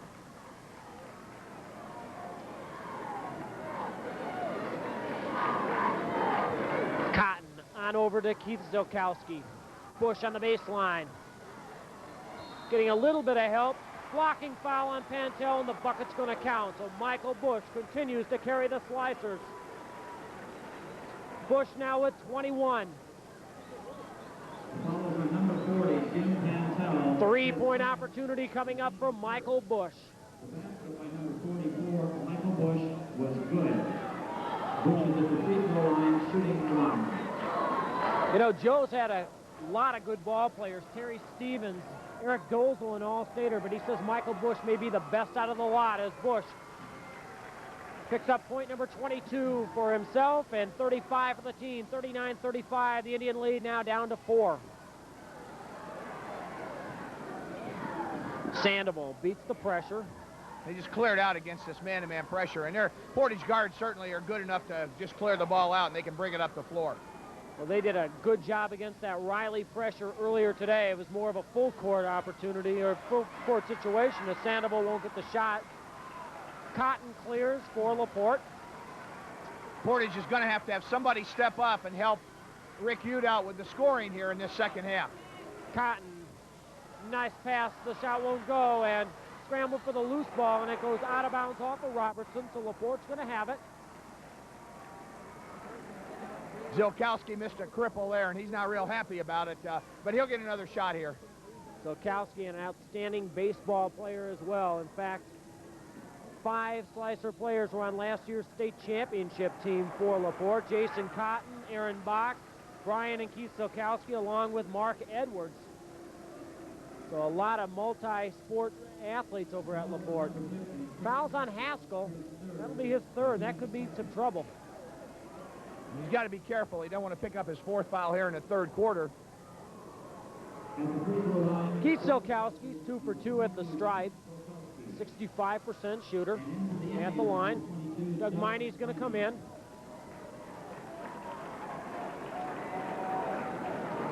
Tell you, Greg Fisher gets a lot of mileage out of Miney, plugging him into.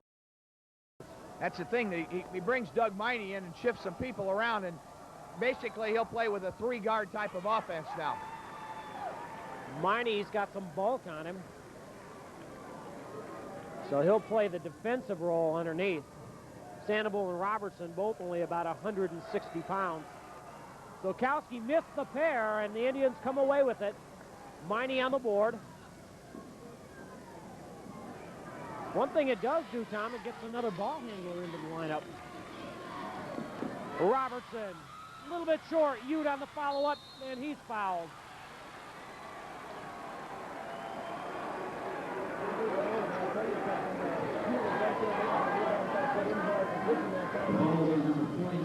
Fouls on 42, Cotton. It's the first foul on LaPorte here in the second half. Ute to the line. Rick 1 for 1, an 83% free throw shooter. He pretty much does it all. And Ute now with 22. Portage back up by 5. Well, he's the guy you want at the free throw line, certainly, because he's an excellent free throw shooter. Being very active again, Rick Ute on the inside and drawing those fouls. Cotton goes out, and Joel Link, big 6'7" senior, comes back in for LaPorte. Brian Zelkowski checks in for the Slicers. Aaron Bach's going to leave. And Ute now with the second opportunity.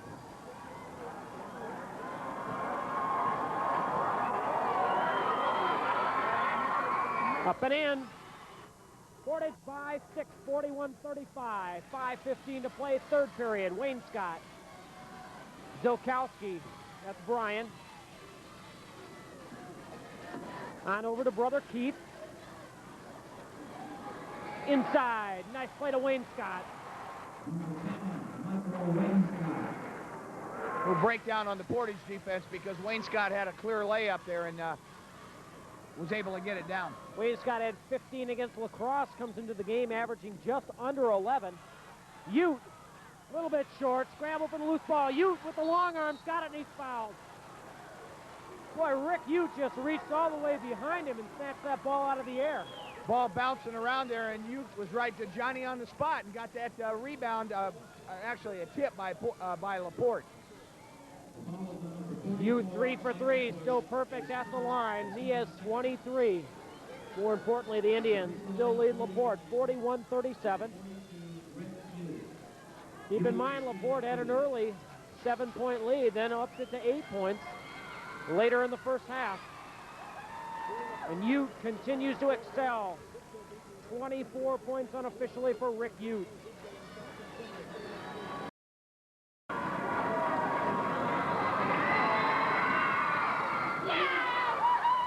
(43-37). The Indian lead back up to a half a dozen. Wayne Scott.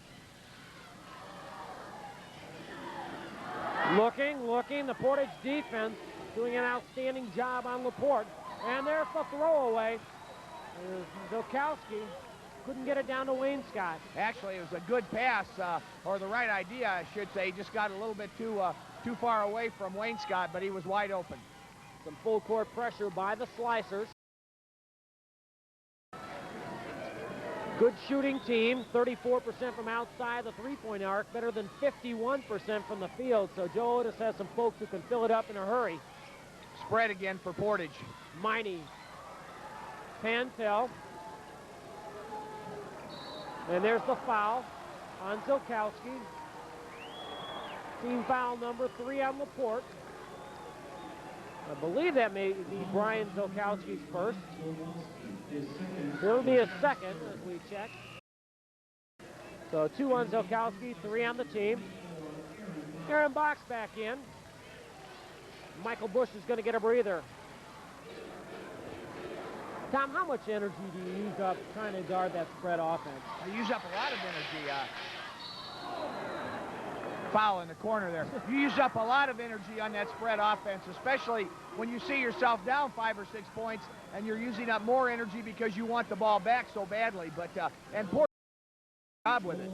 Boy, there was a collision. Lincoln 6'5" pounds, going hard into Ute at 6'7", 200 pounds. You'd think, hey, I haven't been hit that hard since football season ended. Sandoval with the basketball. He and Robertson so effective as a tandem. Neither one an outstanding ball player in its own right, but both good role players. But together, they become one of the better guard tandems in the area. And, of course, we saw last week Jason Robertson just pick his game up tremendously against the Hobart Brickies. And then Walt Sandoval with what will be probably known as the shot. Forced the first overtime.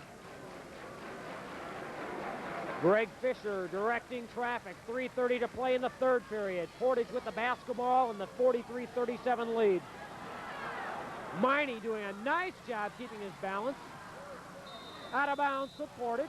Yeah, because Doug Miney just got mauled down in the corner. He got down there and no call. It's kind of like balance beam trying to stay up. Tightrope act by Miney with the basketball. Back out, Robertson. As Portage's patience starting to frustrate the Slicers. If the shot's not there, they're content to kick it back out. 3 minutes to play in the third period. Sandoval lost the handle briefly. Beautiful pass. Shot won't go. Nice block on the backside by Zilkowski. Blocking foul. Team foul number 3 on Portage. Boy, Brian Zilkowski at the opposite end with a big backside block. Sandoval's first foul, team foul Portage. Nice block that time on Miney because it certainly looked like he was going to have an uncontested layup there. Zilkowski, Brian gets the roll. Zilkowski's first points of the game, 43. Lead now down to 4. Don't forget Michael Bush. Giving him a breather. Ricky Ute has played the entire ball game. Sandoval. Pantel back out. And Ute's been quiet here in the last couple of minutes, and they've been trying to get him open out of that spread offense. Haven't been able to do it. Link now guarding Rick Ute wherever he goes. Link matches up well. Both at 6'7", but Link looks like he has a little bit more bulk. Miney. Oh, contact, no foul. Wayne Scott, we've got a foul, so Wayne Scott won't get the easy layup. Foul's going to be on Robertson, and Greg Fisher is going to let the official know what was, or at least what he thinks went on.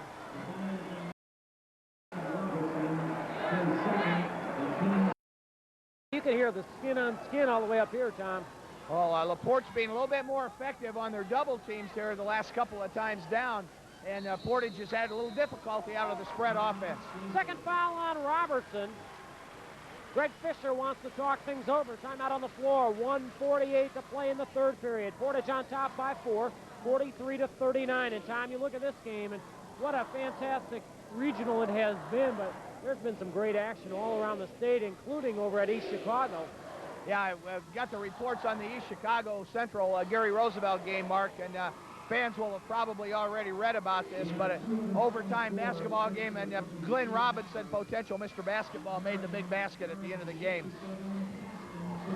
Of course, the winner advancing to the South Bend sectional. Concord already in over there. Concord was leading Glenn late in the ball game. So it looks like Jim Hahn, who took his team to the Final Four 2 out of the last 4 years, is back in the semis. So he doesn't have to go too far. Coming over from just outside of Elkhart. And Marion was leading Caston, so it looks like the Giants are back in the semi-state, which is pretty much for Marion folks. And Mark, I just heard that Whitco won over there, and the winner of this game will be playing Whitco in the South Bend semi-state.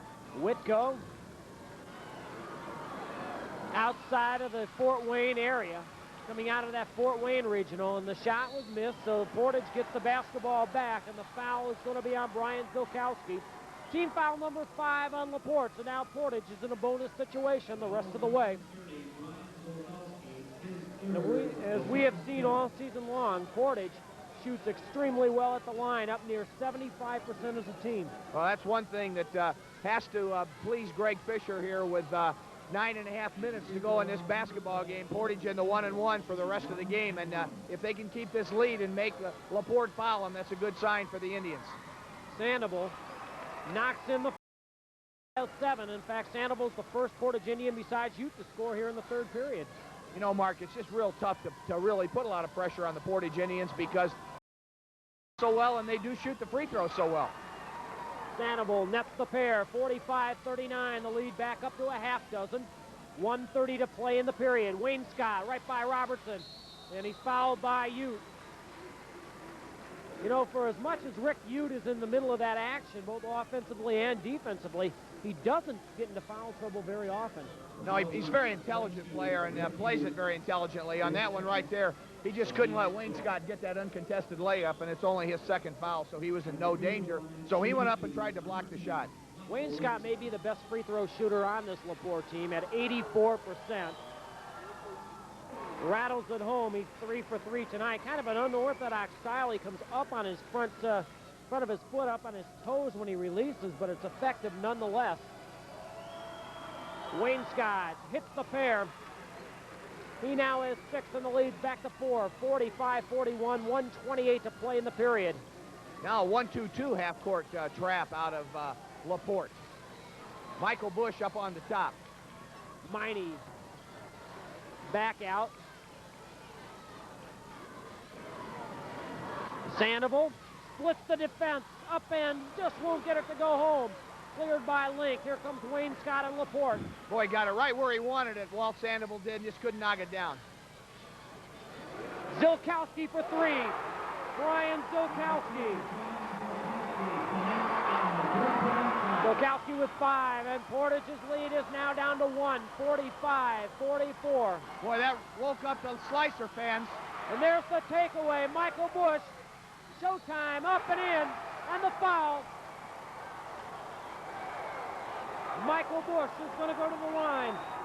LaPorte's back on top, 46-45 with a free throw coming up, and there's a sea of orange and black all around this gymnasium.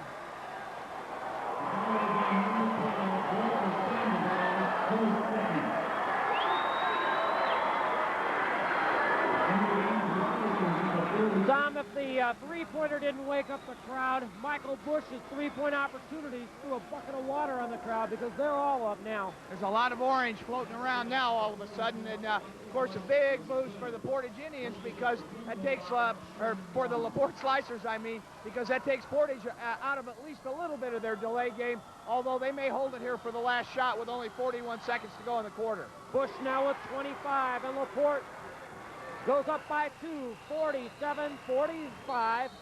LaPorte by a deuce, 41 seconds to play. Chris Haskell's back in.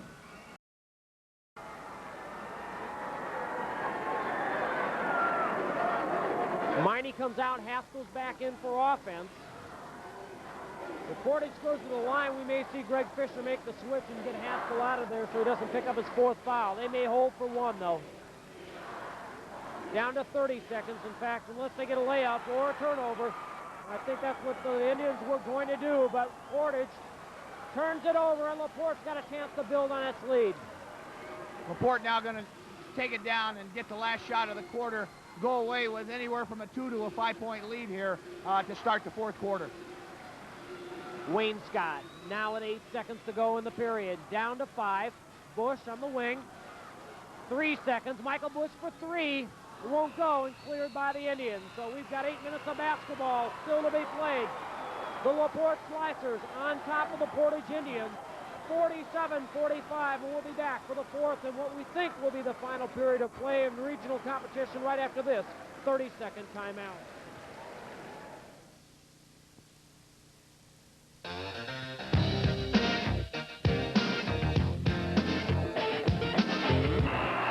Welcome back to Rogers High School for the 4th and final period of regional action. LaPorte sits on top of Portage, 47-45. And Tom, this is what we had hoped for when we made the schedule up way back in September. Well, you know, you said what we basketball. We said that last week and got to see quite a bit of extra basketball. And certainly right now, nothing would surprise me. LaPorte with the first possession of the 4th period and the 2-point lead. Wayne Scott, no, and cleared by Pantel. And once again, LaPorte comes away with only 1 shot. Rick Ute little bit short. Scramble for the loose ball, and comes down in the hands of Michael Bush. Still a lot of basketball to be played. LaPorte had the early lead. Then it was Portage, and now LaPorte's back in it. Zilkowski, no. Link on the offensive glass. On over to Cotton. Cotton squares and fires, and LaPorte leads by 4, 49-45. First time we've heard from Jason Cotton since early in the basketball game, and big basket there to give the Slicers this 4-point lead. Now they're going to stay in that 1-2-2 zone defense here with Michael Bush up on the top. They've done a good job shutting down Rick Ute, and Portage wants a timeout. Greg Fisher saw that zone too, and he didn't like the way his Indians were attacking the zone, so he took the TO. Well, what's happened is he's got to now figure out a way to attack it, as you said. Before, they had LaPorte pretty well spread out with that man-to-man defense. Now they're behind. LaPorte's going to play the zone and force Portage into playing some offense out there. 7 minutes to play in the ball game, 49-45, and what an enjoyable year it has been. Of course, we brought you not only Valparaiso High School basketball this year, but several Chesterton ball games and a full slate of VU for sectional championship a week ago, and now we finish off the broadcast season here at the regional, and what a game to end it. Well, this is a great game, and fans certainly are going to get their money's worth from this ball game. And Mark, you know, I think we just really have to give so much credit to both of these programs. Obviously, only one of these teams is going to go on, unfortunately, for the other team, but both programs are just excellent, both well coached, and both with outstanding players. And you look at that Portage team, and you look at the LaPorte team, and a good nucleus for next year. Well, that's the thing you have to look at, and we talked about this last week. Our Valpo sectional next year is going to be super. Portage turns it over, and LaPorte can build on the lead. Michael Bush, he's got Sandoval on him. Zilkowski comes away with it. Keith for 3, no. Cleared by Haskell. I got to believe they've got to get Chris Haskell a little bit more active offensively to take some pressure off of Rick Ute. Exactly. We said before, somebody's got to step up here and take some of that offensive pressure. Well, Haskell had the right idea. Won't get the shot to go. Cleared by Bush. Chris Haskell with only 5 points so far in the ball game, and nothing since the first quarter, Mark. Michael Bush left it short. Pantel, and he's fouled. The LaPorte crowd doesn't like it, but Joe Otis saw it. He had the good view. No arguments from Coach O. Go to the opposite end and shoot 1-and-1. Tom May right on top of it.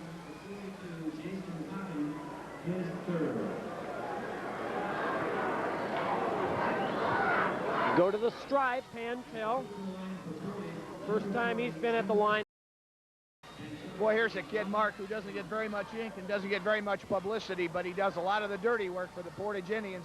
Only a sophomore. We're going to be hearing from him for the next couple of years. 73% free throw shooter, but misses the front end. Ricky Ute on the follow-up, up and in. That was one of those deals where it looked like everybody but Rick Ute kind of froze on that free throw. Ute with 27 points. Michael Bush for LaPorte. Left it short. Cleared by Pantel, and he traveled. Pantel trying to tell the official, hey, he ran into me. Michael Bush has kind of forced his last couple of shots from the 15-foot range, and I'm sure Joe would like to see him get in the flow of the offense a little bit more rather than force that 15-foot jump shot. LaPorte with a 2-point lead in the basketball, 49-47. Wayne Scott over to Link. Link power move may have been blocked. They call the foul on Ute, or Haskell was there as well. I think it's going to be on Ute. It's going to be on Haskell. It's 4 on Chris Haskell. So Portage, a little bit of foul trouble. Link at 69% from the year, or from the line on the year. Nets the first. This is a situation, Mark, where I'm not so sure Greg can take Chris Haskell out of the ballgame. A little under 6 minutes to go, and everything's on the line right now, so I think he's got to try and go with him and hope that Chris can give him some offense and keep from picking up that 5th foul. 51-47, LaPorte by 4. Sandoval. LaPorte staying in the zone. Ute, and he won't get it to go. Cleared by Cotton. Now, if you're Portage, you really got to pick up the defensive effort here right now because they definitely need to stop. Link. Shot will go. Ute there for Portage. Under 5.5 minutes to play. Not sure that was a real good shot by Joel Link. Turnaround 12-footer there at that time. I think he could have worked for a little better shot. Especially as hot as Michael Bush has been tonight. Start looking for number 44. Sandoval for three. In and out. Cleared by Cotton. Everywhere but in. Right down in the basket and curled right back out. Cotton's another one of those complete ball players, averaging better than 10 a game. Michael Bush, it's going to count. Michael Bush with an all-state type performance tonight.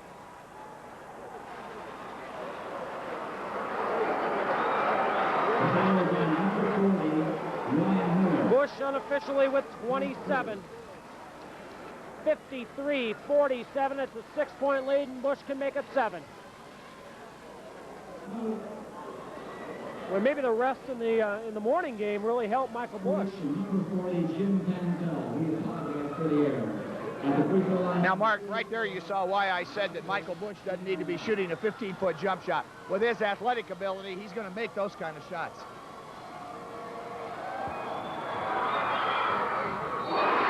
Bush nets it. I believe that's his third three-point basket of the night. Not in terms of three-point outside the 19-foot, but three-point play that he's picked up. And Greg Fisher wants the timeout. 4:52 to play in the ballgame. 54-47, and everything's been going LaPorte's way since about midway through that third period. Well, you know, Portage came right out to start the third quarter and got up. After that, it seemed like LaPorte got their defensive alignment straightened out and played much better defense here in the latter part of the third quarter and early in the fourth quarter. And then the other thing, as we pointed out, nobody stepped up to help Rick Ute. It looks like LaPorte spreading it out a little bit more on their scoring. Wayne Scott's picked up some points here in the second half. Zilkowski's picked up some points. Cotton's got got a basket. Joel Link's picked up 4 points. But for Portage, Walt Sandoval and Rick Ute. Sandoval has 2 points, 2 free throws. Rick Ute's got the rest of them. And Portage get some help for Rick. And that's one thing that they did have against Riley, good balance. Earlier today, Robertson with 10, Miney had 6, Sandoval 3, Pantel had 9, Ute 18, and Haskell 19. But it's been the Rick Ute show offensively and not a whole lot of anything else in terms of scoring offense by the Indians. And as you mentioned, Tom, they can't wait any longer. There's only 4 minutes and 45 seconds to go in this ball game, and if they fall short, that's the season. And LaPorte staying in that zone 1-2-2 zone defense, and that's really slowed Rick Ute the latter part of the third quarter and then to start the fourth quarter. So they're doing a nice job defensively. Pantel with the basketball. And we've got a traveling violation.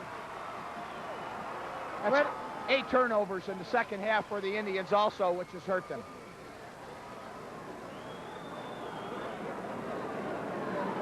So now defense becomes so important for the Indians, one of the top defensive teams in the state of Indiana.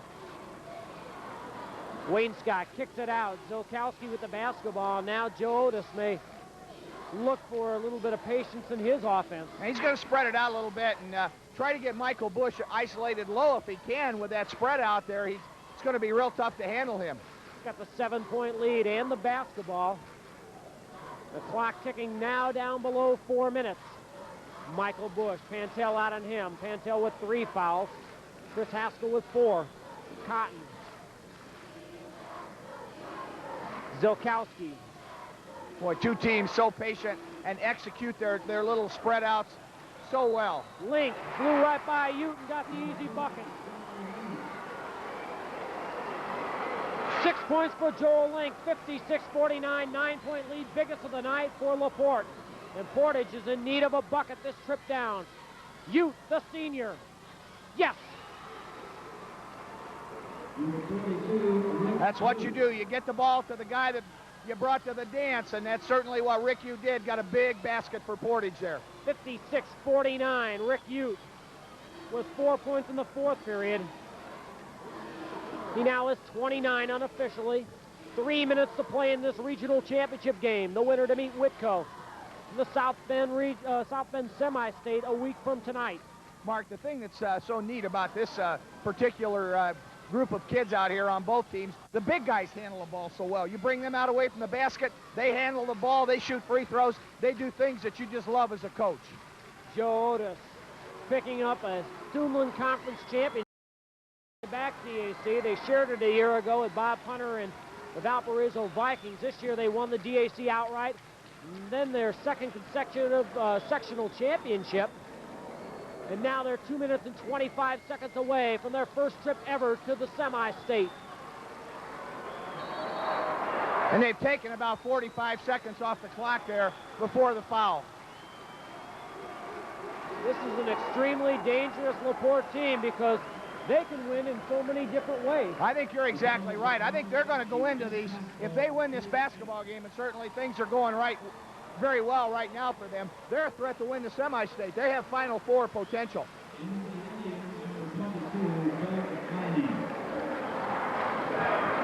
5 on Chris Haskell, so he's out of the ball game. More importantly, Michael Wainscott goes to the line with a 1-on-1 opportunity. 56-49, it's a 7-point lead, and he can up the lead to 9 with a pair of free throws here. Wainscott 4 for 4 at the stripe. Now, when Portage comes down, they got to start thinking about some three-pointers, and it's going to be tough to do because LaPorte's stuck in that 1-2-2 zone defense to do a great job of covering the perimeter areas. Haskell, Sandoval, and Rick Yuta are probably the best three-point shooters on the Portage team. 58-49, it's a 9-point Slicer lead.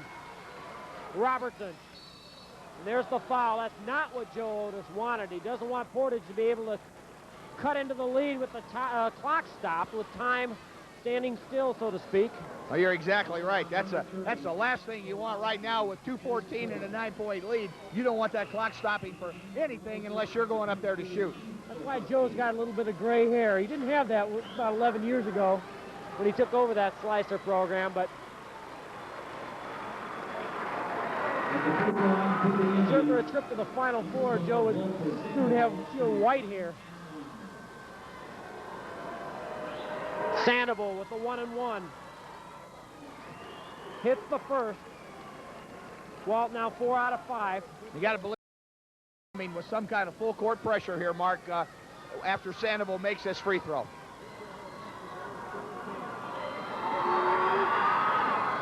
Sandoval now with 10 points. 58-51.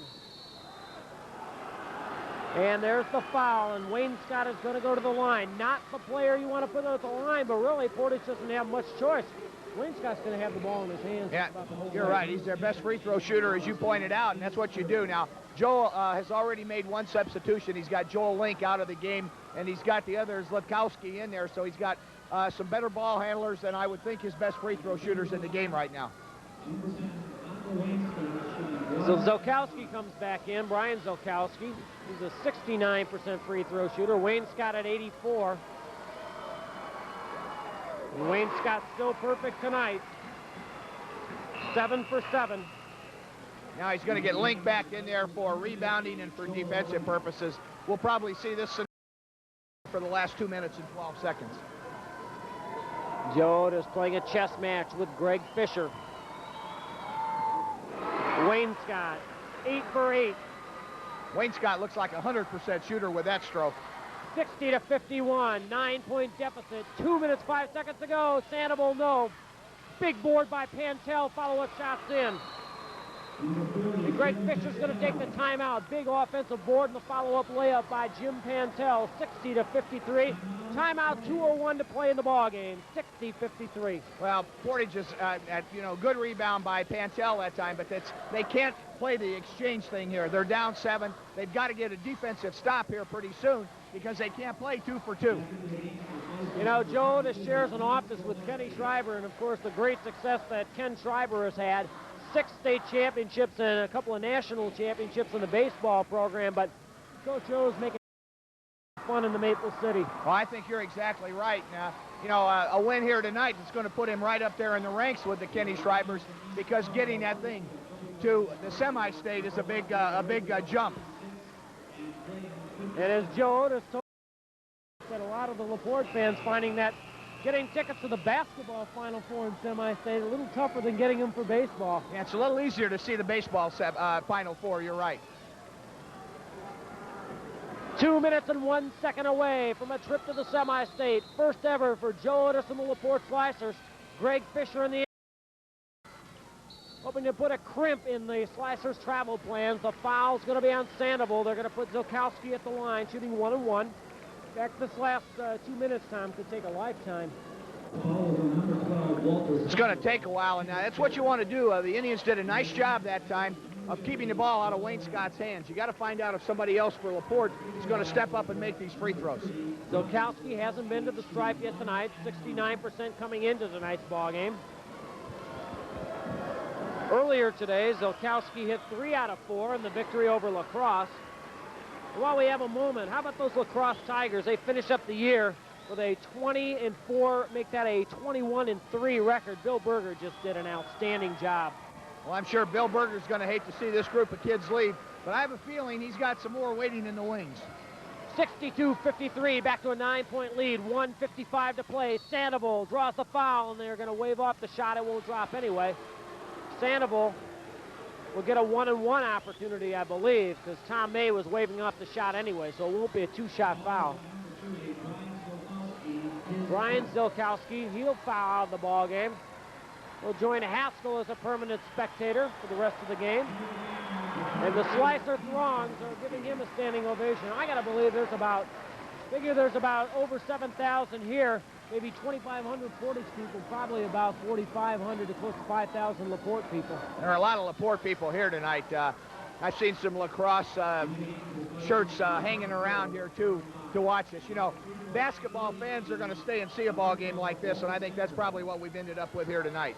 There's a lot of red and white as well, and see Keith Hipskin's got a couple of Hobart kids down wearing their purple jerseys, and John Doff working the radio for WLJ decked out. Sandoval. I know Keith Hipson's got these players from Hobart here tonight because he wants them to see what it's like. And, you know, once you've been to a regional like this and have a chance to go to the semi-state, there's nothing like it. He wants Hobart to start thinking about that kind of stuff. And he came oh so close to being here himself, and with a good nucleus next year, who knows, it could be the Bricks in the regional. Cotton with the basketball, 1:40 to go. Portage can't waste much time. Fouls on Sandoval. They're going to put Cotton at the line. Cotton hasn't been to the stripe yet, and Greg Fisher's done a good job targeting people to foul. Because Zilkowski hadn't been there, Cotton hadn't been there. Well, I think he's convinced that Wayne Scott can make those free throws, so he wants somebody else to go to the line. And you're right. Now we'll take a look at Jason Cotton up there. Cotton's 80% on the year, 3 of 4 earlier today against La Crosse. First time he's been there, and he rattles it home. And I believe, Tom, LaPorte may have only missed 3 free throws all day. In the game for Slicers, number 50, Joel Lane. I think you're right. I think they missed 3 up to this point here tonight. 22 out of 25 unofficially. Make it 23 out of 26. Back to a 10-point lead, 64-54. Mark, that's got walking down the aisles now, heading for the exits. Sandoval, no. Cleared by the Slicers. Wayne Scott with the basketball. Wayne Scott's not going to give it up. Going to make Portage come out. 1:23 to play. Zilkowski, there's Keith. Bucking it in, and that may have been it for Portage. I think that put a cap on it, Mark. That's a 12-point lead with 1:13 to go, and LaPorte's going to get their first trip to the semi-state. There's the steal, Michael Bush, and what a game he's had. Bush with an opportunity to go over 30 points. I'll tell you, there's 1:04 left, and Joe Otis with the 12-point lead, Michael Bush at the line. Try to tell Joe right now that he's heading to the semi-state. You try and tell any coach at this time that they're going to the semi-state, and they'll tell you with 3 seconds left to go, there's still a chance they can get beat. Michael Bush with a 1-on-1 opportunity. He's got 28 points unofficially tonight. Make it 29. 9 out of 10 at the line is Michael Bush. 1:04 to play. 67-54. And barring a miracle, LaPorte is going to win its 17th straight ball game, up the card to 22-3, and head for a semi-state matchup with Whitco. 29 points for Michael Bush. The Slicers get it back. Cotton. It's a formality now. The Indians probably will foul. They won't let LaPorte run out the clock, but the Slicer fans since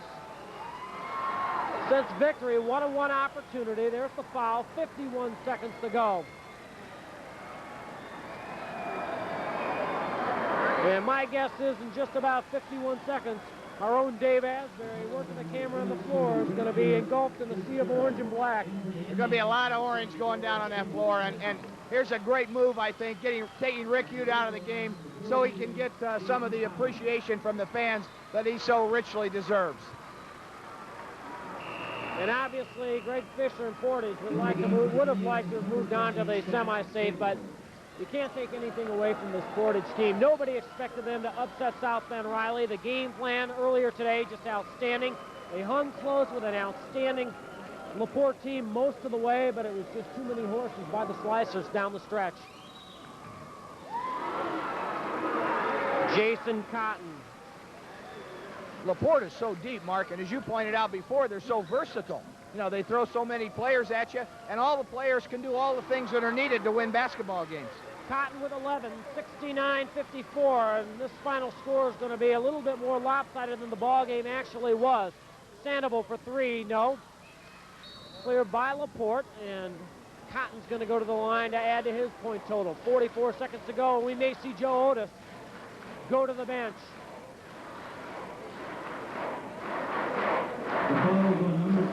Joe's not as convinced as Greg Fisher that this one's in the book yet. Well, look for him to start pretty soon because Greg Fisher's clearing the bench.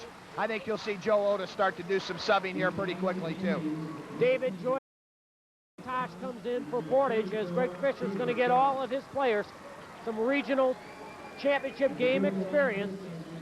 Something they look back on, something that the young kids can build on. Jason Cotton with a 1-on-1 opportunity. Cotton with 11 points. Gets the roll. First one's up and in. 70-54. I really think that Joe could clear the bench right now, too. I think it's time. In fact, I think Joe could put in his buddy Kenny Shriver right now and he could win it. Michael Bush, the jam. Bush with 31 unofficially, 33 seconds to go. Underneath the joist, no. Taken away by LaPorte. Cotton. Zokowski on the layup, 74-54. It's a 20-point lead. This ball game was not a 20-point ball game. Three-point shot won't go. Link, 12 seconds. Zokowski, take that Wayne Scott down to Zokowski. Zokowski puts it in. 76-54, 8 seconds to go, and now we may see Joe Otis get everybody in. Ryan Miller, a sophomore, heading to the scorer's bench. He's going to get the big stars out. Michael Bush is going to come out, I'm sure, to a rousing ovation. And Mark, you're right. If somebody hadn't seen this game in person, they don't realize that this is not a 22-point ball game. A lot of this has been picked up here in the last few minutes. 76-54. Well, it took till 8 seconds to go before Joe Otis finally felt comfortable enough, but Joe and the Slicers heading for South Bend next week. Zokowski at the line. He's 2 for 4. 77-74. 5 seconds to go. Miney hits the bucket for the Indians. And this one's over. There's the sea of orange and black. The LaPorte Slicers are heading for the South Bend semi-state. 77-56 in a ball game, as we mentioned, Tom. Not as one-sided as the final score might indicate, but just a super effort by the Slicers tonight. Well, Portage just showed why they're such a great team.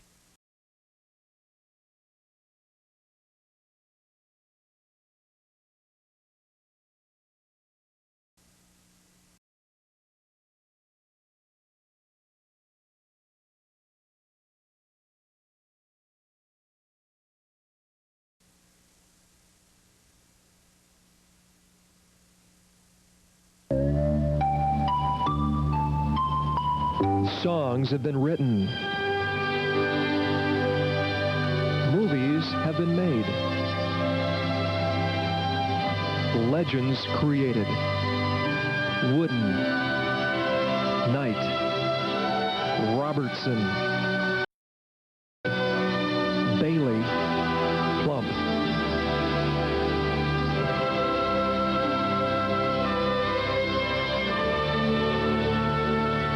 From the banks of the Wabash, across the cornfields of New Albany, to the blacktops of Gary, high school basketball is the common bond that links this state together. A new chapter of history is unfolding, with all roads leading to Indianapolis. I'll make it.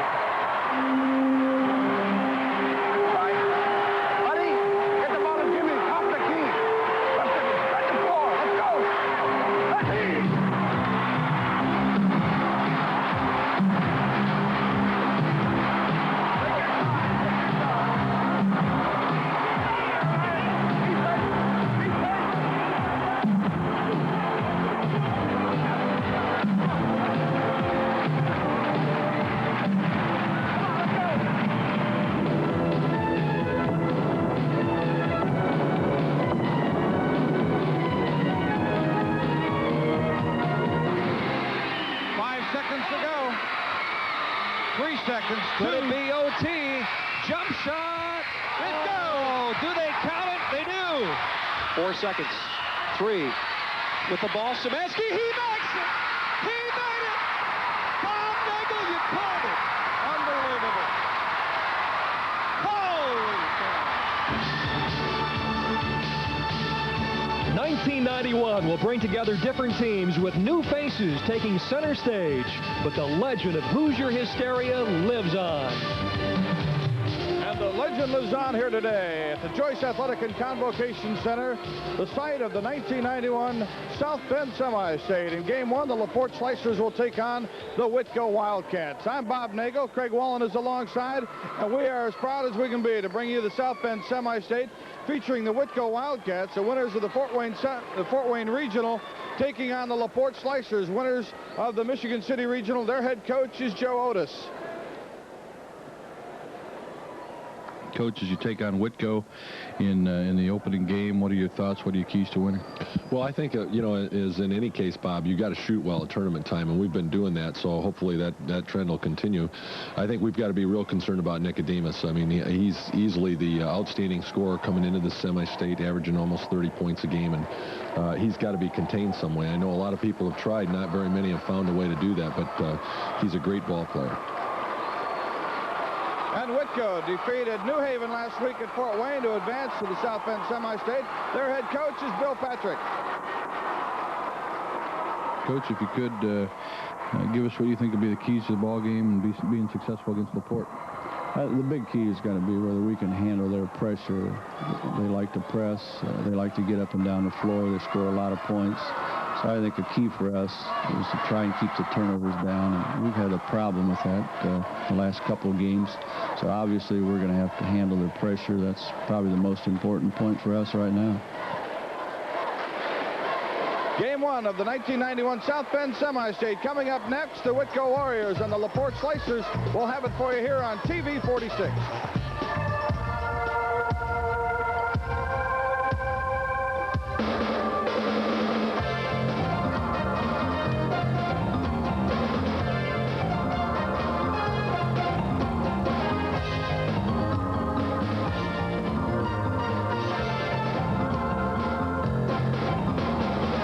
Today's high school basketball game of the week is brought to you by Mossberg Printing.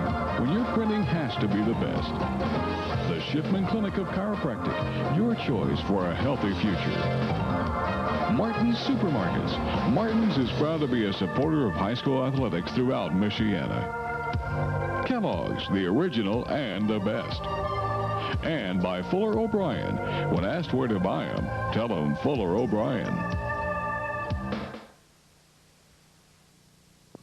Hurry into Paul's Mobile Homes this month during their March discount sale. Let's get this straight. We set up manufactured and sectional housing 12 months a year. So now's the best time to get a great deal on a new home by Victorian, Holly Park, Redmond, or Schultz. Plus, Paul's has specials on double wide. Some models start at $19,995 and others are discounted up to $5,000. Wow. I didn't think this was possible. Yes, mobile homes are affordable at Paul's Mobile Home Sales, US 33, 1 mile northwest of downtown Goshen, across from McDonald's. After driving around all over town, a little change is gonna do you good. The 10-minute switch puts Quaker State under your hood. A quick soil move, the change is gonna do you